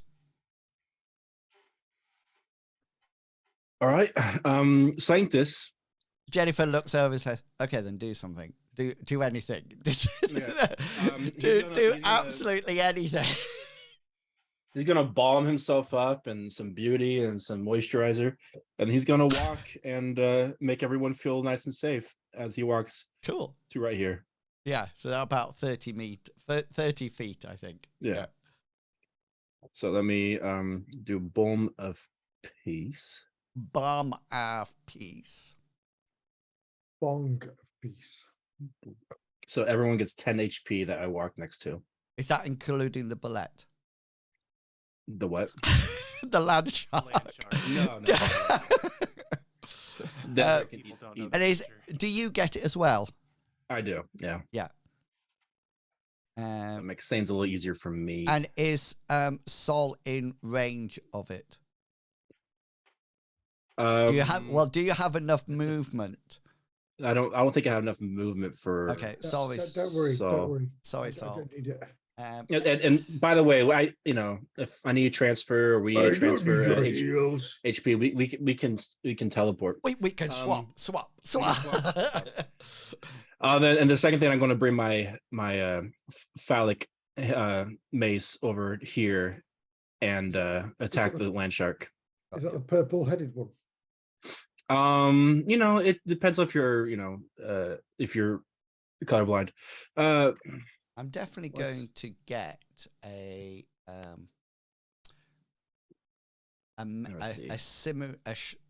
shimmering mace. I'm going to find one so we have it. Ooh, there we go. There you go. Oh, I don't know why I did it twice. 26 will hit. That was the first and then- one. So I just need some damage. 7 points of damage. Yep. Is it limited how far it can move then, or can it just move? We can move within 60 feet. All right. And Jennifer, you are up. Okay, well, if we're going to do this, then rather than leave nature alone, I'll just shimmy my way over here. So I got a clear shot. I'll load up my pistol with Scorching Ray, cast at 2nd level, and I will just start shooting away. Because it's 2nd level, I only get 3 of these. Okay, then. So here is the first roll. That's... you have a 1d4 if you wish to use it. I will. Here's the d4. Give me a 1. That misses. Okay. Here's the 2nd ray. That looks worse. Here is the 3rd ray. Yep. That does hit. This is why I shoot so many times. And that will do. That was a bit of an anticlimax, actually. Well, it's like a small caliber machine pistol. Yeah. Everything misses, but if I hit a few times, and I want to use my bonus action. Yes, I can use this as a bonus action. I want to call out a word of encouragement to Ty. I want to say something like, "That was a great somersault," and this is healing word at 1st level. Yeah. 4 health. You get 4 health back, Ty. And that's my turn. Nice. Perry. Pericleus is going to dash from the undergrowth, seeing this thing's not looking. My mirror image lasts for 10 rounds. Yeah. I don't know whether or not it'll still be here, but it lasts for 10 rounds. I'm using my bonus action as a cunning action of dash, because normally I can only move 25 feet. So I'm having to use my bonus action as a cunning action to dash, and then I am going to see whether or not I can attack it with my short sword.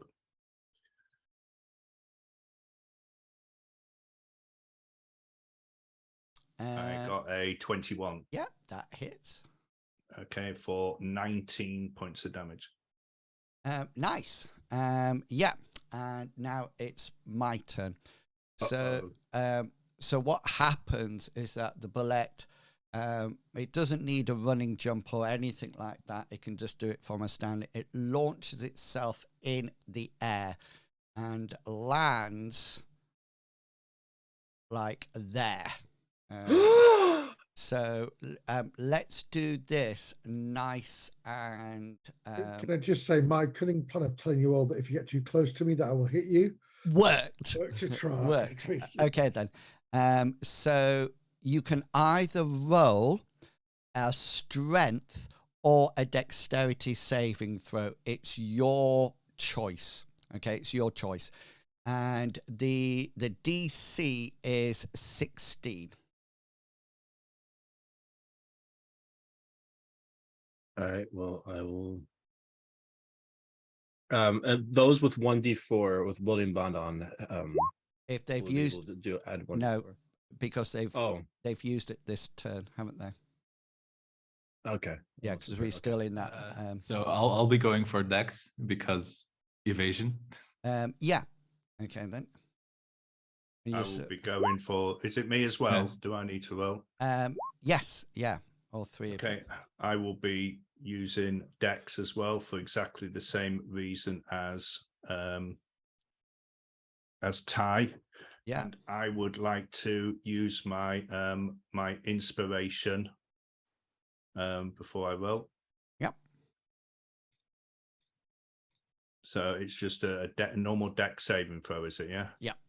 DC 16. You're gonna have to wait. The D&D Beyond's crashed. Well, it's not showing my character. Just out of interest, do I get attack of opportunity when it jumps away?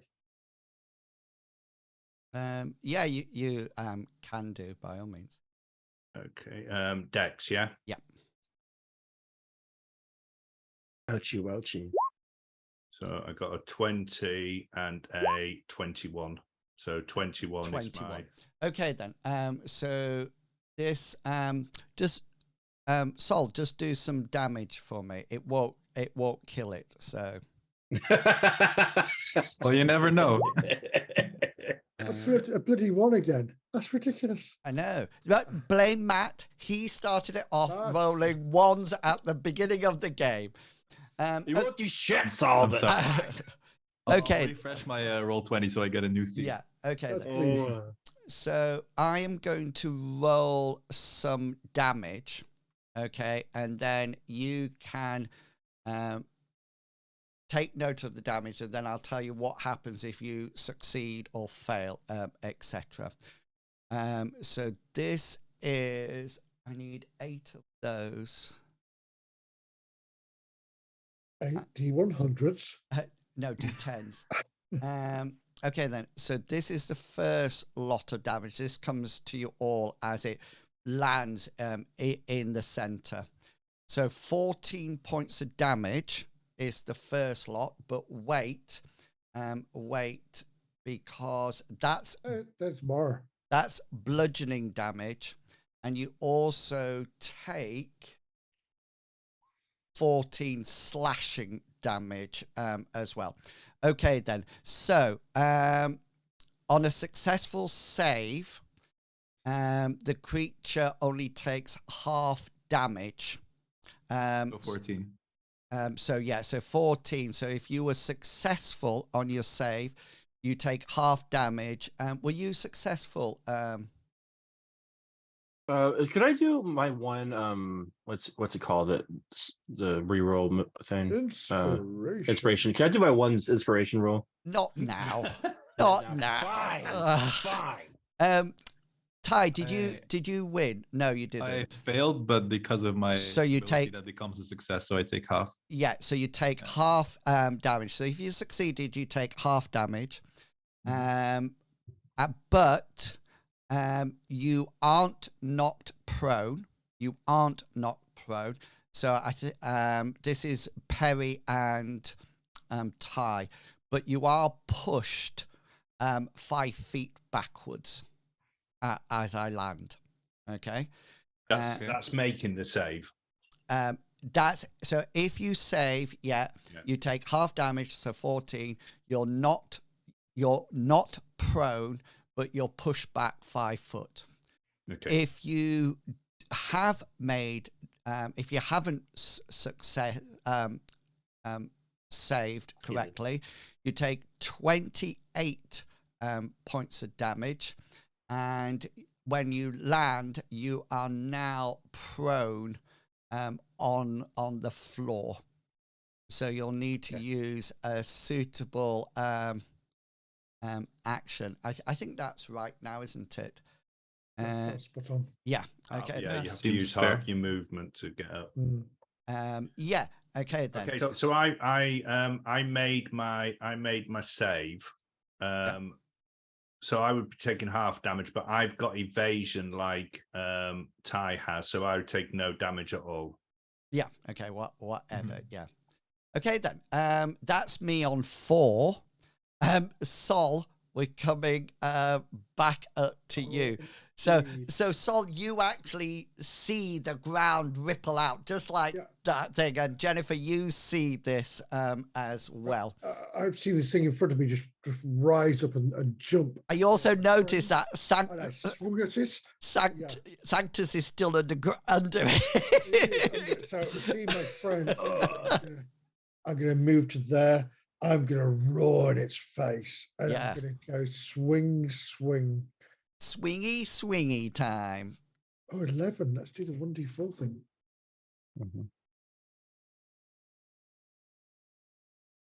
The 1d4 is Show me the taking. money. Oh, I'm about to increase that baby. I'm about to Is that increase money? that That's 1d4 problem. That still 14. misses. Still misses? Right, okay. Let's Oh, do don't this worry. again. Yeah, everybody. You see me roll, and that's going to be it. That hits. Come here. That damn pop-up. Go on, give me some, not a 1. Oh, it rolled over a 1. Damage. 14. Thank you. And I'm going to just make sure it's got it's the attention of it again by roaring again after that. Yeah. Just so it's going to focus on me. Get off my friend. Yeah. You see, Back away from her. the you bullet bitch. is just slowly rubbing itself on anything that's underneath it at the moment. Die. Oh, anything else, Sol? Oh no, so that's me finished. Sorry, Yeah, yes, no, excellent. I'm spent. Just You like- spent. Okay, little Ty. Please give it to you. You definitely dodged out of the way as it landed. So you didn't take any dangerous damage. So, but you can still hit it. You're still in range of it. Yeah. So, whew, this is Take it down, some folks. some big rolls. Take here. it down.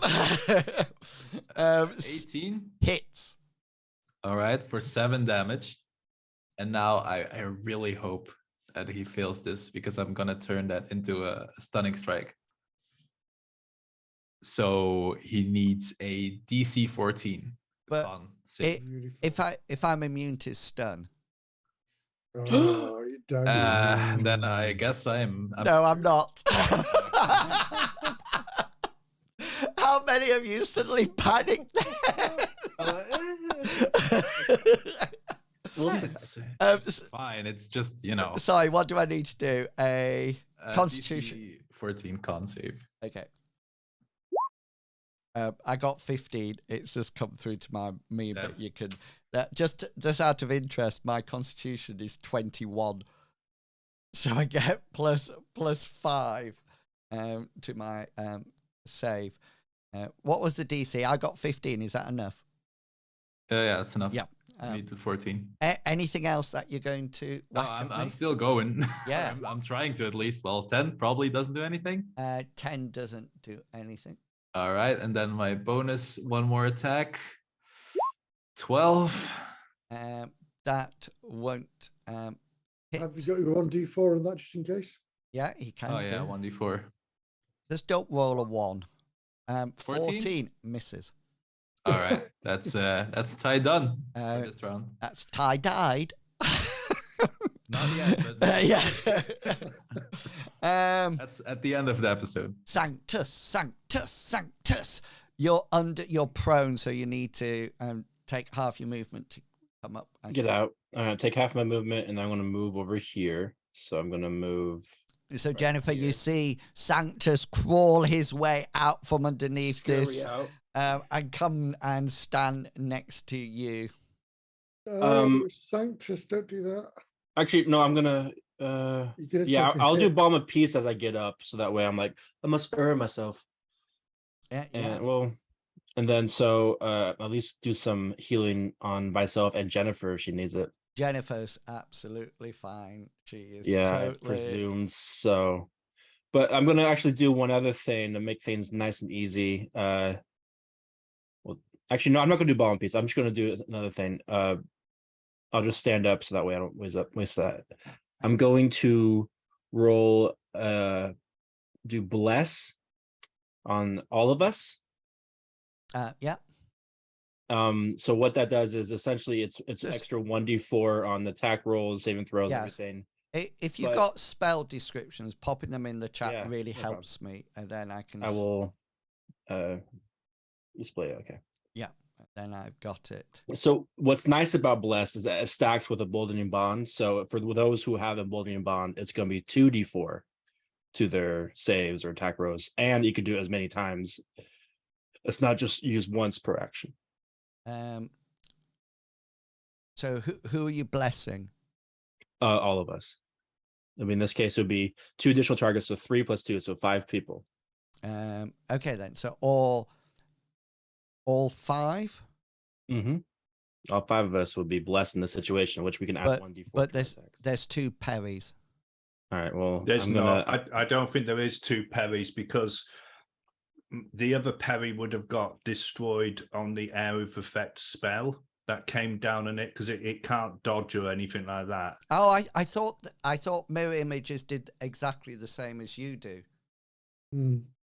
So as you rolled out, it would have rolled out. Right. Did you okay, hang on? So did the mirror image? Did you take any damage?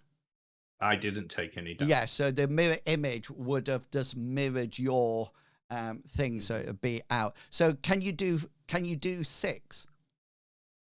Sanctus?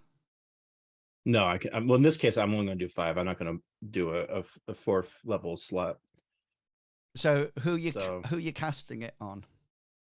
Should I do like a I don't know, like a 1d20 and then 10's him, like Well- 10 above is him, and then 9. Or, Well, what we can do, we could just use the mirror image rule that Perry has. So Perry, what's your mirror image 1d20 at the moment? Roll of a So 6. it's now up to an 11 because there's only one So- left. So 11 or higher, it's the real Perry.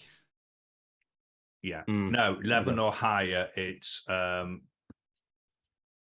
mirror image. it's the mirror image.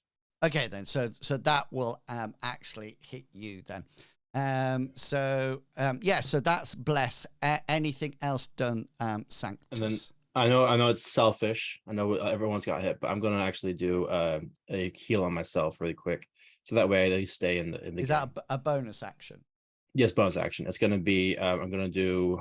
Where are you? That's not Healing selfish. word. It's so very selfish. No, because if you die, we die. Yeah, it's true. It's true. I like that. Thank you, so. Thank you for that. It's all right. Jennifer can heal. If I can't eat, they can't eat. So I'm going to add 11 to my health. Yeah, so that we way should take it 35. Yeah. Yeah, 35. All right. So everyone has 1d4 to add to everything. They can use many times as you want, and then 2d4 for once per turn for the ones that had a building bond. Yeah. And that's a concentration spell, isn't it? Yeah, exactly. So I won't be able to do other concentration spells. Yeah, got you. That's Sanctus done. Jennifer. I would like to call up my comrade, Wildfire Spirit, and I'd like to call him up right there. Yeah. Which would mean you need to make a dexterity saving throw as he just bursts into existence. Dexterity. 18. Damn. Succeeded at. But that's okay because there's a secondary thing. I feel bad for my buddy here. Let me look this up really quick. Enhanced bond. Quickly, give me help. Give me help. Yeah, okay. So whenever I cast a spell, it deals fire damage or restores hit points. While my Wildfire Spirit is summoned, I roll an extra D8 and add that to the to 1 damage or healing roll of the spell. Okay. So I'm going to use Healing Word, and I'm going to add a D8 after I roll this to tell Sanctus, just dust yourself off, buddy. Well, Sanders not looking. All right. So 4, and then you need 12 points of damage. Just come on. And it doesn't feel like a burn. It's a soothing feeling. This isn't a scathing burn. Yeah, it's like that. it. So what is it called? Deep heat. Deep heat. Yeah. Sorry, you're how right. many points of healing did Sanctus do? Well, 11, but let's not compare things. Yeah, we should. You don't make a cleric feel bad when they're already Pull being Ty. Yeah. Your Ty's there, feeling wounded. Fine. That is fine. And the two healing characters are just healing each other. No, I can't just keep encouraging the same person. It's gonna look like favoritism within the party. I gotta let That's Sanctus true. know he's a True. valued member. And There's a politics situation we need to. Yeah. I would be on the floor dying, and I can't keep healing Ty. I'm missing a point. Anything else, Jennifer? yeah, I'd like to move a little bit away so that I can get a good vantage point next turn. Yeah. Shoot it. And Perry, you are up. Okay, so Perry was knocked back 5 foot last round, so he's going to move 5 foot forward, and he's going to try to strike at this thing's underbelly with his short sword. Remember the 1d4. So I got a Got a 15, which so I got 17 in total, including the bless. yeah, the 17 will hit. Okay, so that's it will hit. 24 points of damage.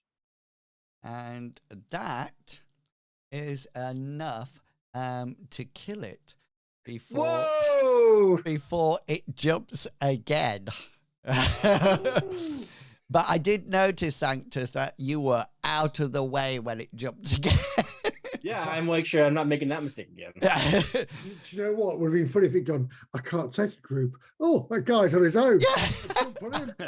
I'll jump over here. Excellent.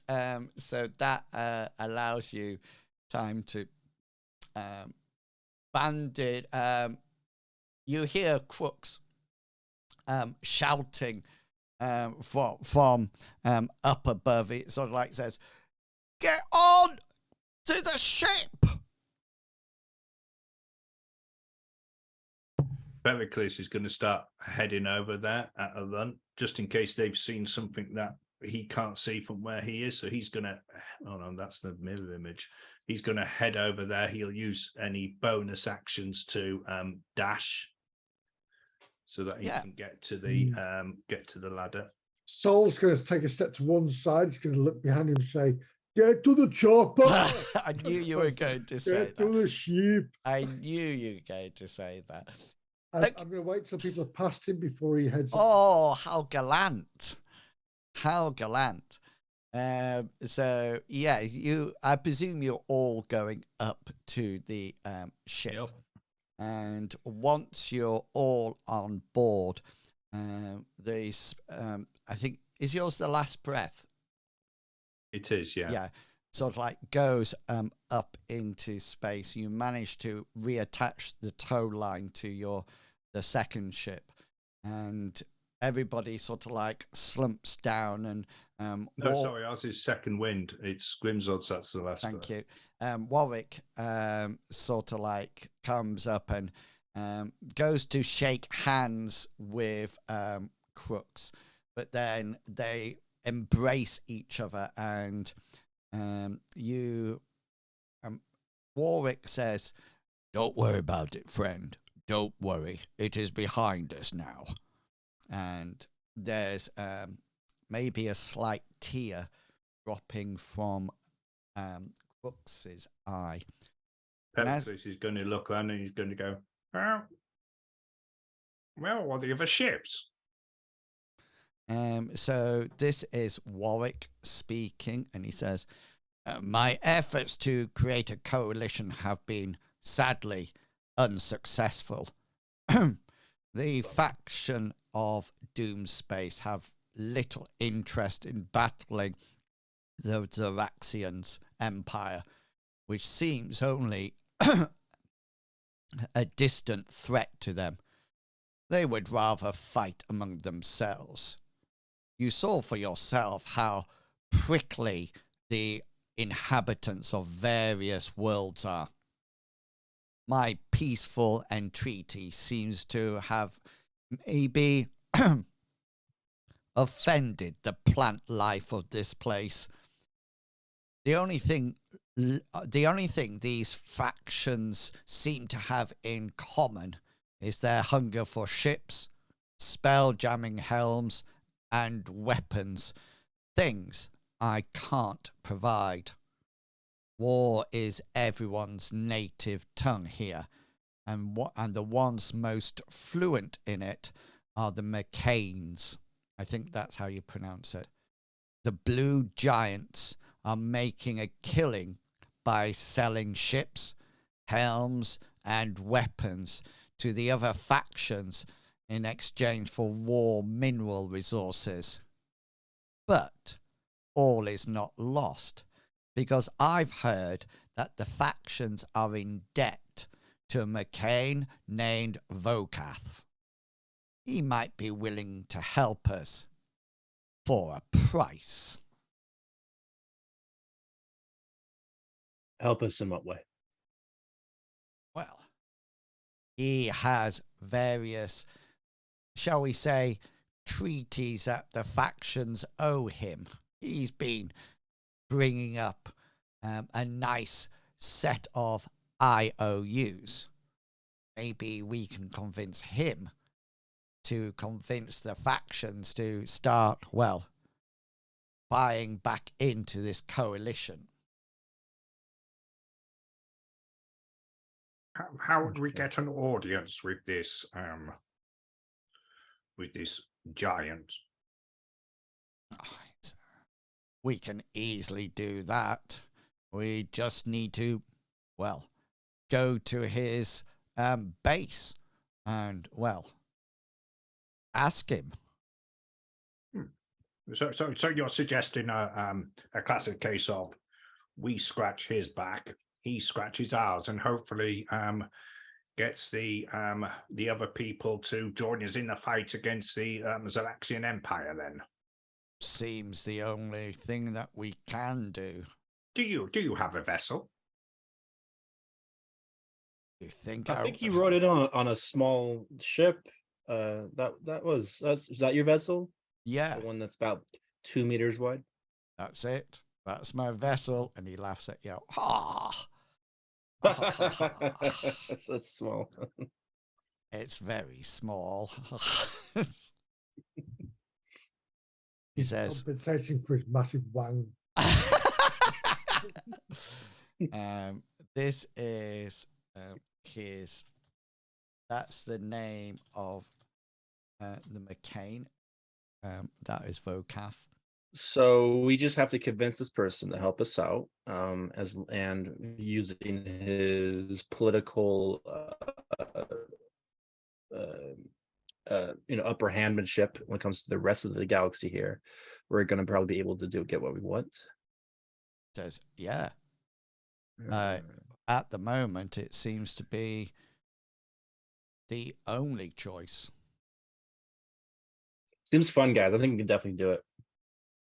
How long do you think it will take us to get to the planet where Vocaf is? He says, 3 days.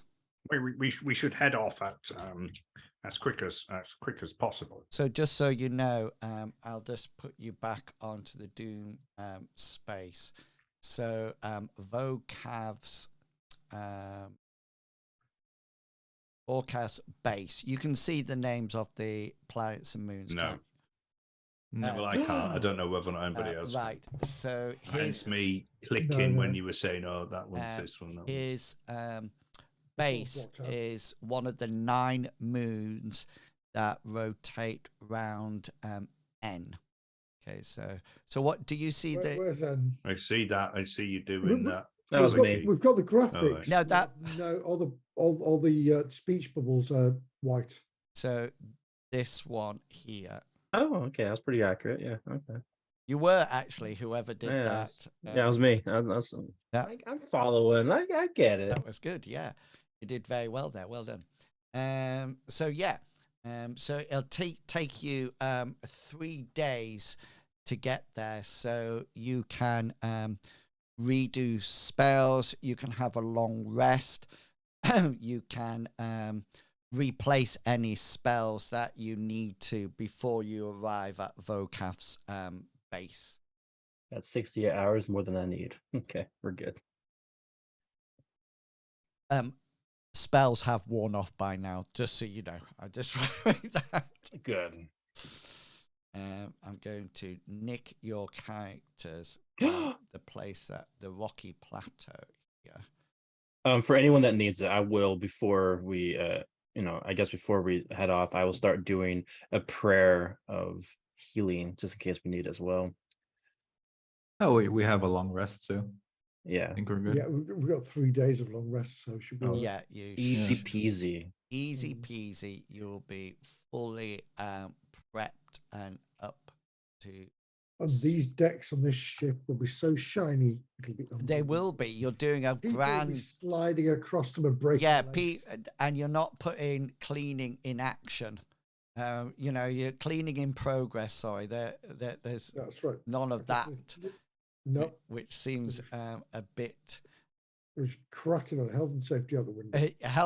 Just out we go. Okay, so you should.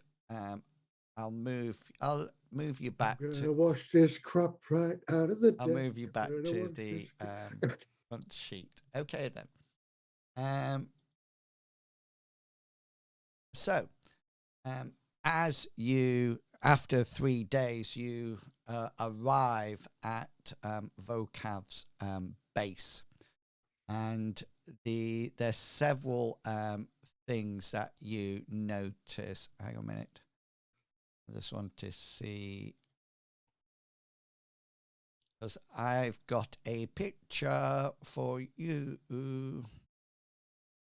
Players hand out.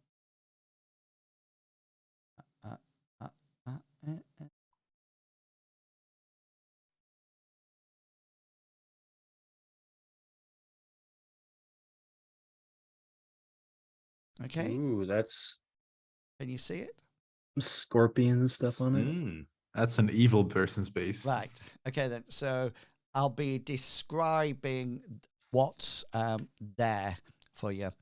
Okay, so floating above a luminous green clouds of Vocav is a structure made of grey and black stone with large crystal formations jutting from the underside. The docks radiate outward from the building that is capped by a crystal dome. So the bit, can you see that dome bit? Not the tower, the dome bit. That's the crystal part. Several ships are moored here, including a galleon, and 4 others that are shaped like a wasp, a scorpion, a lamprey, and a bird, respectfully. Attached to the main building is a tower that appears to have its own dock near the top. At the end of this dock is a ship shaped like a damselfly, its metal hull painted bright blue.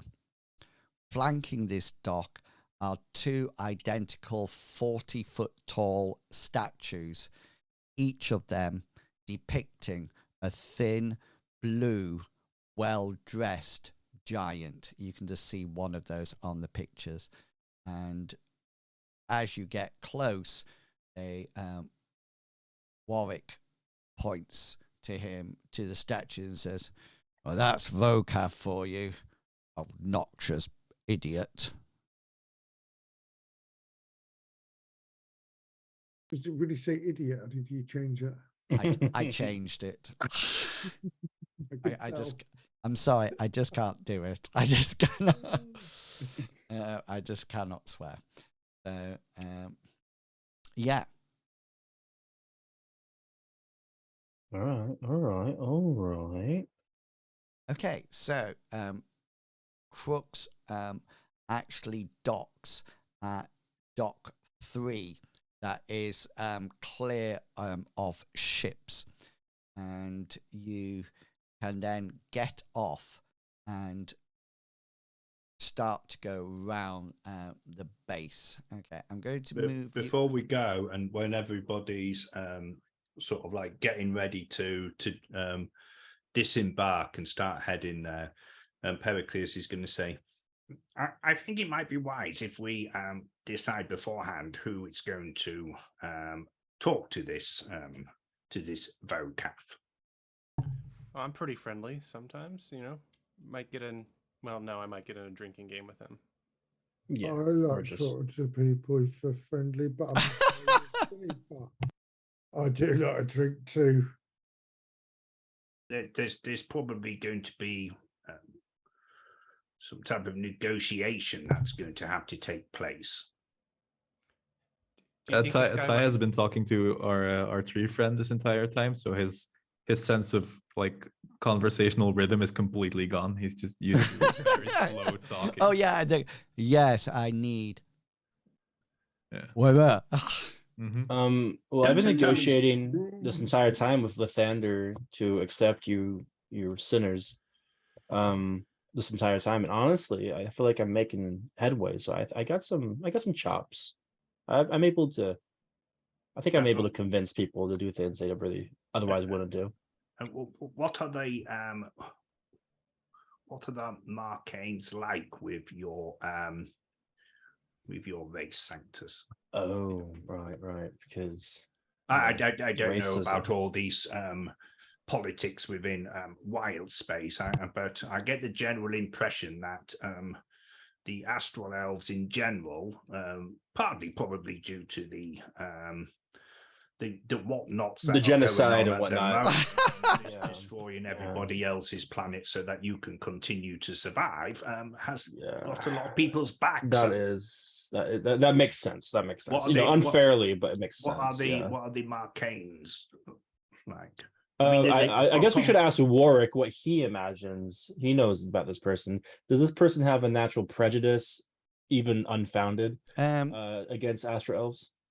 This person is, Warwyck says, is one of those very astute merchants and business people who never closes any doors and always ensures everything is always open. No natural prejudices because he doesn't want to lose a customer. And guess what?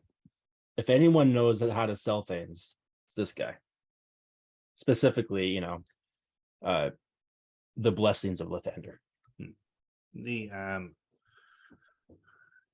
is rather worrying though about this Vocath person. If he's willing to do anything for a deal, then got to be very careful of that type of person. They're probably the first ones to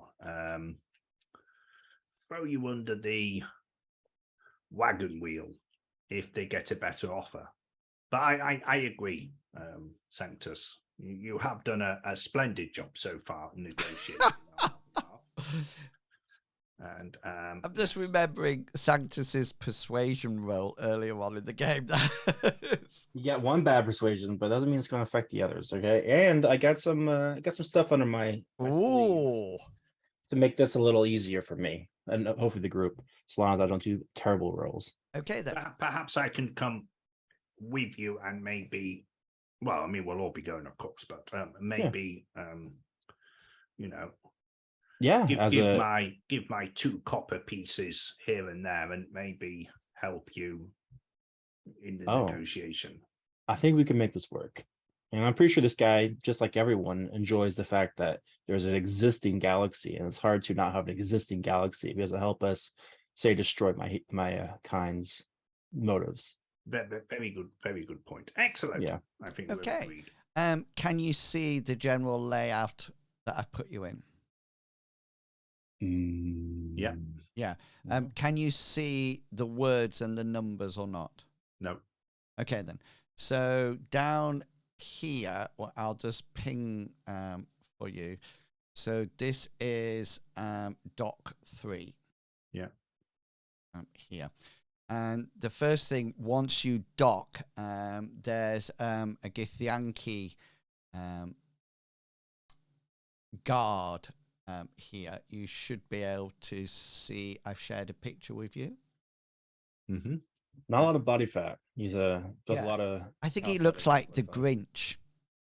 A little, yeah. Yeah. Have we encountered one of those before already? Oh, yes, no. we have. Yeah. Well, they were on. I think they were on. A ship, are they? The Astral Elves ship, were they? Right. I can't remember. Yeah. So you do notice that he sort of like stood there on guard. Sanctus, everybody make a perception check for me. The DC is 12.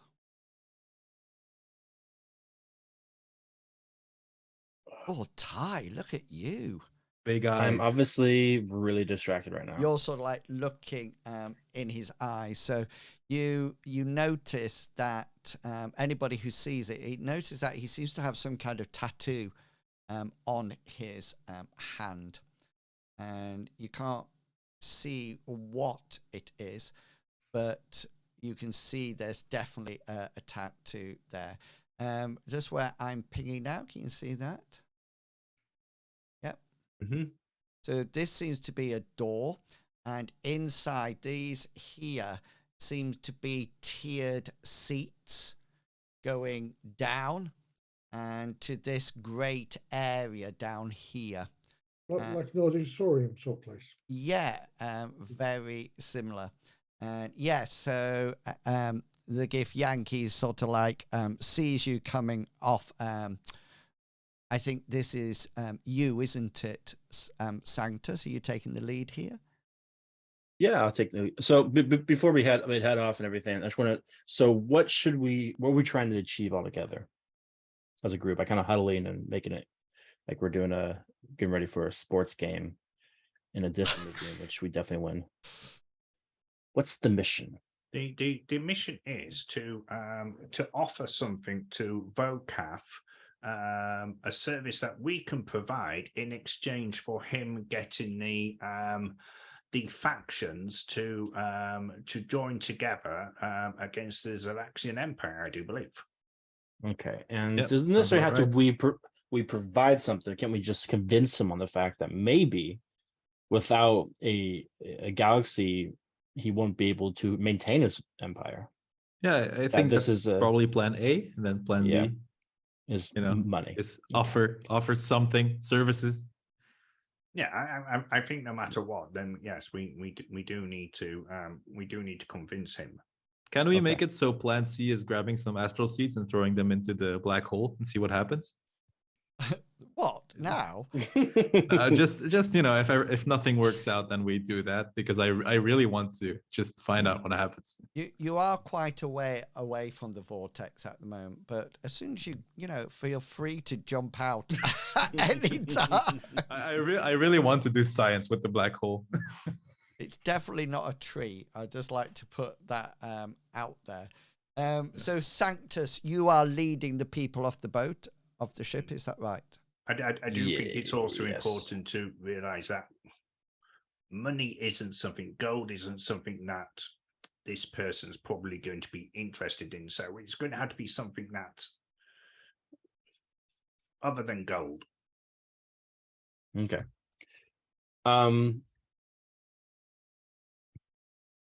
What could we offer? Personally, I would say it would have to be a service of some type, something that he can't he can't do himself, and that he might need a very good group of adventurers like ourselves who have just killed whatever that thing was with the big maw. Land shark. A bullet. Maybe using druids and of course Ty, maybe myself, we can help rebalance the planets in this dead space, allowing for more people to be interested in coming here. Well, hold up. I think we might need to shoot a little lower here. Like, Wait. What if? It's all about persuasion. Sorry. What if we Anything's offer possible. him some kind of exclusivity deal that if we help the princess, was it, to defeat her brother, then she will allow him to be like the main person who does services for the court or something. Yeah. I like it. Actually, I like that. It would be a good idea to actually mention the princess at this time. would it? Because we said. No, I think it might be actually a great idea because I don't know, maybe. Because if he's willing to sell out information to the highest bidder, then knowing where the princess is puts a target on our back. and it gives him political gain in this area that might not would be available for him if the brother maintained control. I think it's a chance. I would be more concerned of putting the princess's life at risk. Yeah, like right now. Like, what's to stop him from just storming the ship, taking the princess, and then saying Exactly. Could we maybe just say we have someone inside the royal family and not Just say specify? we know the princess rather than we have a princess? So Zidalius says, I am more than welcome to come with you if that would be helpful. I feel like it certainly would, if our plan is to like offer him some kind of exclusivity thing. He doesn't scare me, says Zidalia. What? Why not? He's got clearly more than you have at the moment, more than we have. He just turns to you and says, Young lady, I am a princess. Nothing can take that away from me, which means I am above most people. Oh well, if you're above most people. then- Oh, okay. All right. I think Um, we have a general idea. And she winks at you, Sanctus. Nice. All right. We're gonna have to use you in this case in a negotiation. But I feel like it'd be beneficial to us all. I am And, more the than position- happy. If All you right. need me to contribute, I am more than happy. well, is she also happy with like this deal that making him some kind of offers so he can be like the main trade guy of the new Xaryxian Empire? I'm sure my colleague here, Sanctus, will definitely be able to persuade a McCain. Okay, maintain its hold Alright. on the what's it called? The dead space here? What's the space called? DoomSpace. DoomSpace. That's right. All right, I'll make sure I write that down. I'll go with what everybody else decides on this, but I think I must make my voice heard that I'm against the princess going All right. going with us. So If we were playing a game of cards, you wouldn't show all your aces right at the start. but the point of It's playing a cards. I'll go with whatever everybody else So- wants, but I just wanted to say that. Zidalia looks down at Perry and says, I am here, little man. I can hear what you are saying. Oh yeah, yes, of course, and feel free to voice your concerns as well. Sanctus, please organize this rabble. I think we'll figure it out, okay? But let's breathe in, hold hands. Remember, we are here to be blessed in our endeavors. When you say hold hand, Zidalia looks at I'm just Perry gonna hold- and puts her hands in her pockets. Yeah, Ty's hands are still covered in dirt from the jungle. She's not touching anything that's dirty, it seems. So just make sure we are blessed, and we must say thanks to Lathander, so that way he can bless us for our next endeavor. I'm going to do both emboldening bond on me, Perry, and the princess, and do blessing all three of us too as well. Doing double. And nothing bad will happen at Cloud City. So No. And then we're going to quickly run because we've only got a minute. I was going to say, When we get, I want to make sure we get there. how long do those two spells last for? Bullet bond lasts 10 minutes, a minute for bless. I'm pretty much gonna have to wait till I'm like essentially speaking to, like, do a little prayer or whatnot when I'm speaking to the guy to do the bless. Right, so you're going to wait till you're in front of the merchant and then spell cast. Yeah, Nice one. I just wanted to Nice at one. least put some role play into how it looks, I guess. So as you all step off the boat, you are greeted with what appears to be a Githyanki warrior, armed. You can see their swords, his sword, and he seems to be some kind of guard. And as you get off, he sort of like says, "What is your business here?" We are here to speak to His Eminence in order to ask for his help in saving the universe. Do you have an appointment? No, my assistant is on. Mocav doesn't see people without an appointment. Is it too late to make an appointment for right now? He looks a bit confused. And Zidalia says, he will see me. I am important. Say that a princess is here. And he sort of like looks at her. A princess? Are you a princess? And she goes, I am. That's why she said the thing she said.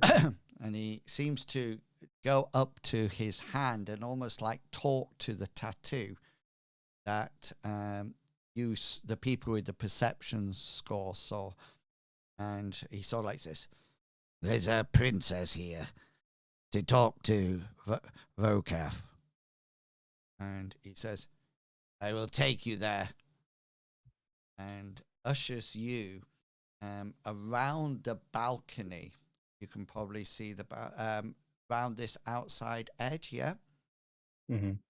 And then let me just, I'm just going to click on one of you, because then I can see at this point, there's a ramp going up, and then you come into Vocav's audience room up here.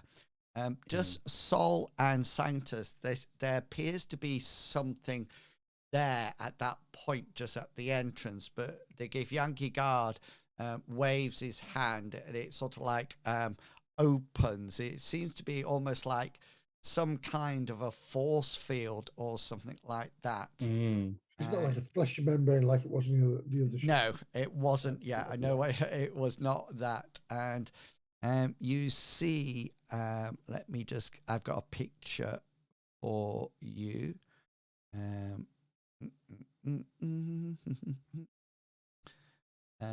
To see Mr. Vocaf.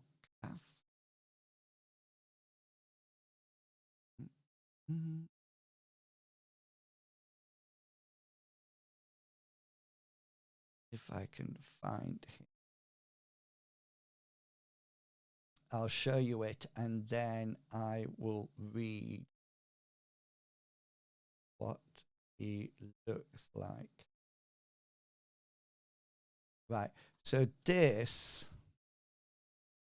is what Kane looks like. Can you see it? Okay. Wait, left or right? Right. Okay. That the little person, that's Jennifer. I was just gonna say that's me, the only non-princess in the group. So he sort of like, Yeah, Sai is a princess. Sure. It would be a prince, first off, and you are my prince. He sits on the. You two get a room. I'm sorry, I went too far. And that'd be a treehouse. It will be a treehouse, but still. All right. I tell you, it's gonna be a hot night tonight. Yeah, there's going to be definitely fire. Smoking.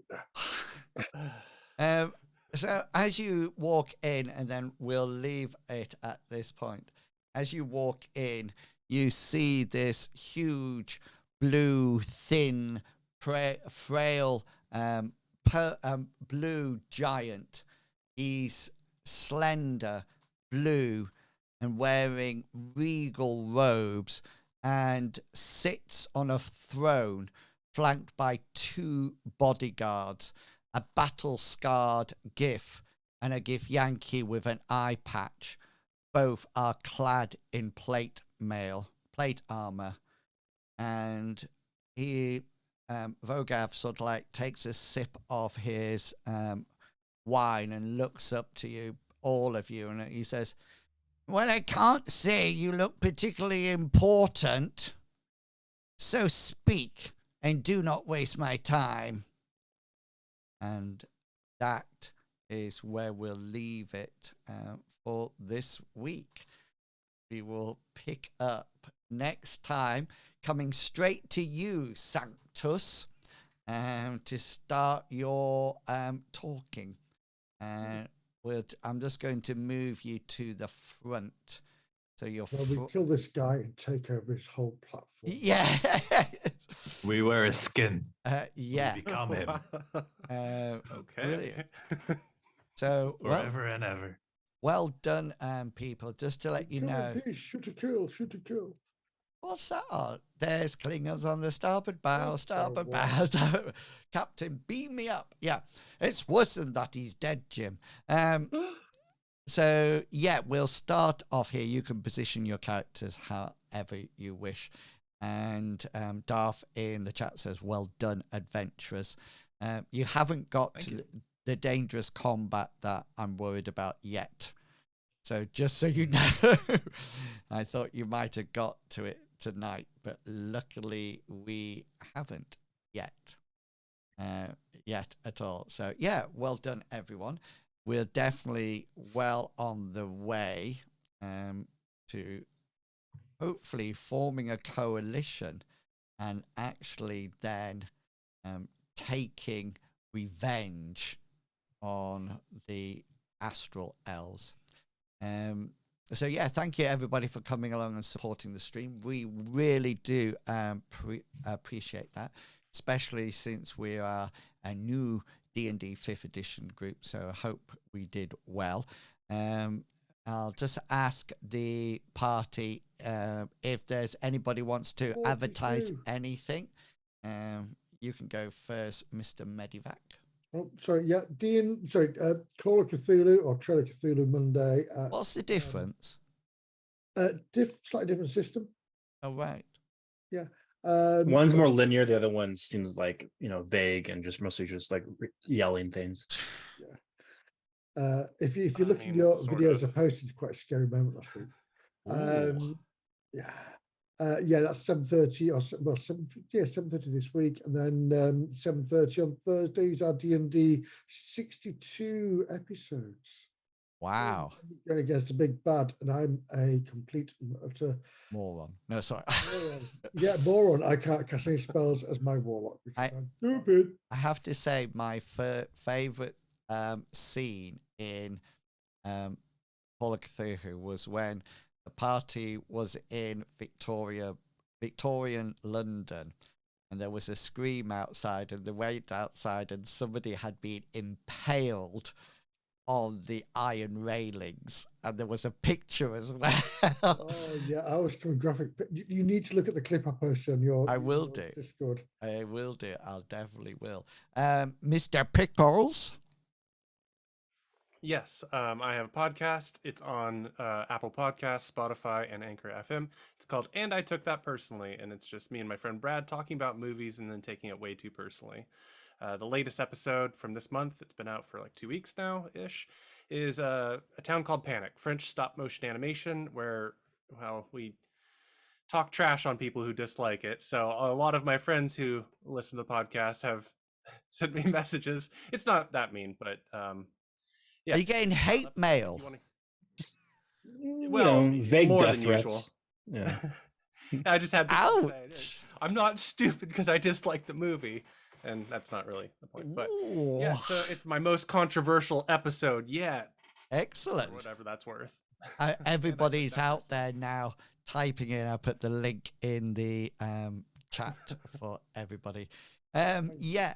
I will be back here tomorrow morning at 9 o'clock for some more Minecraft, and then in the afternoon, 1 o'clock, some Elder Scrolls Online. And then we will be back next week, same time, same place, to do part 11 of The Light of Xaryxis. So we're going to be some fun times with Vocav and see whether or not Sanctus can do a much better persuasion roll, or he's got some hidden things ready to aid him, so it's definitely worth turning up for that. Okay, if you want to catch up with all the previous episodes, then they're on my YouTube channel. Just go along and you can see them all nice in a playlist for you. Okay, so thank you very much for coming out and supporting us today. We really do appreciate it. Until next time, it's goodbye from me, goodbye, and it's goodbye from them. Bye-bye. Oh, I need to do this quicker because oh, I love that song. Right, turn that off.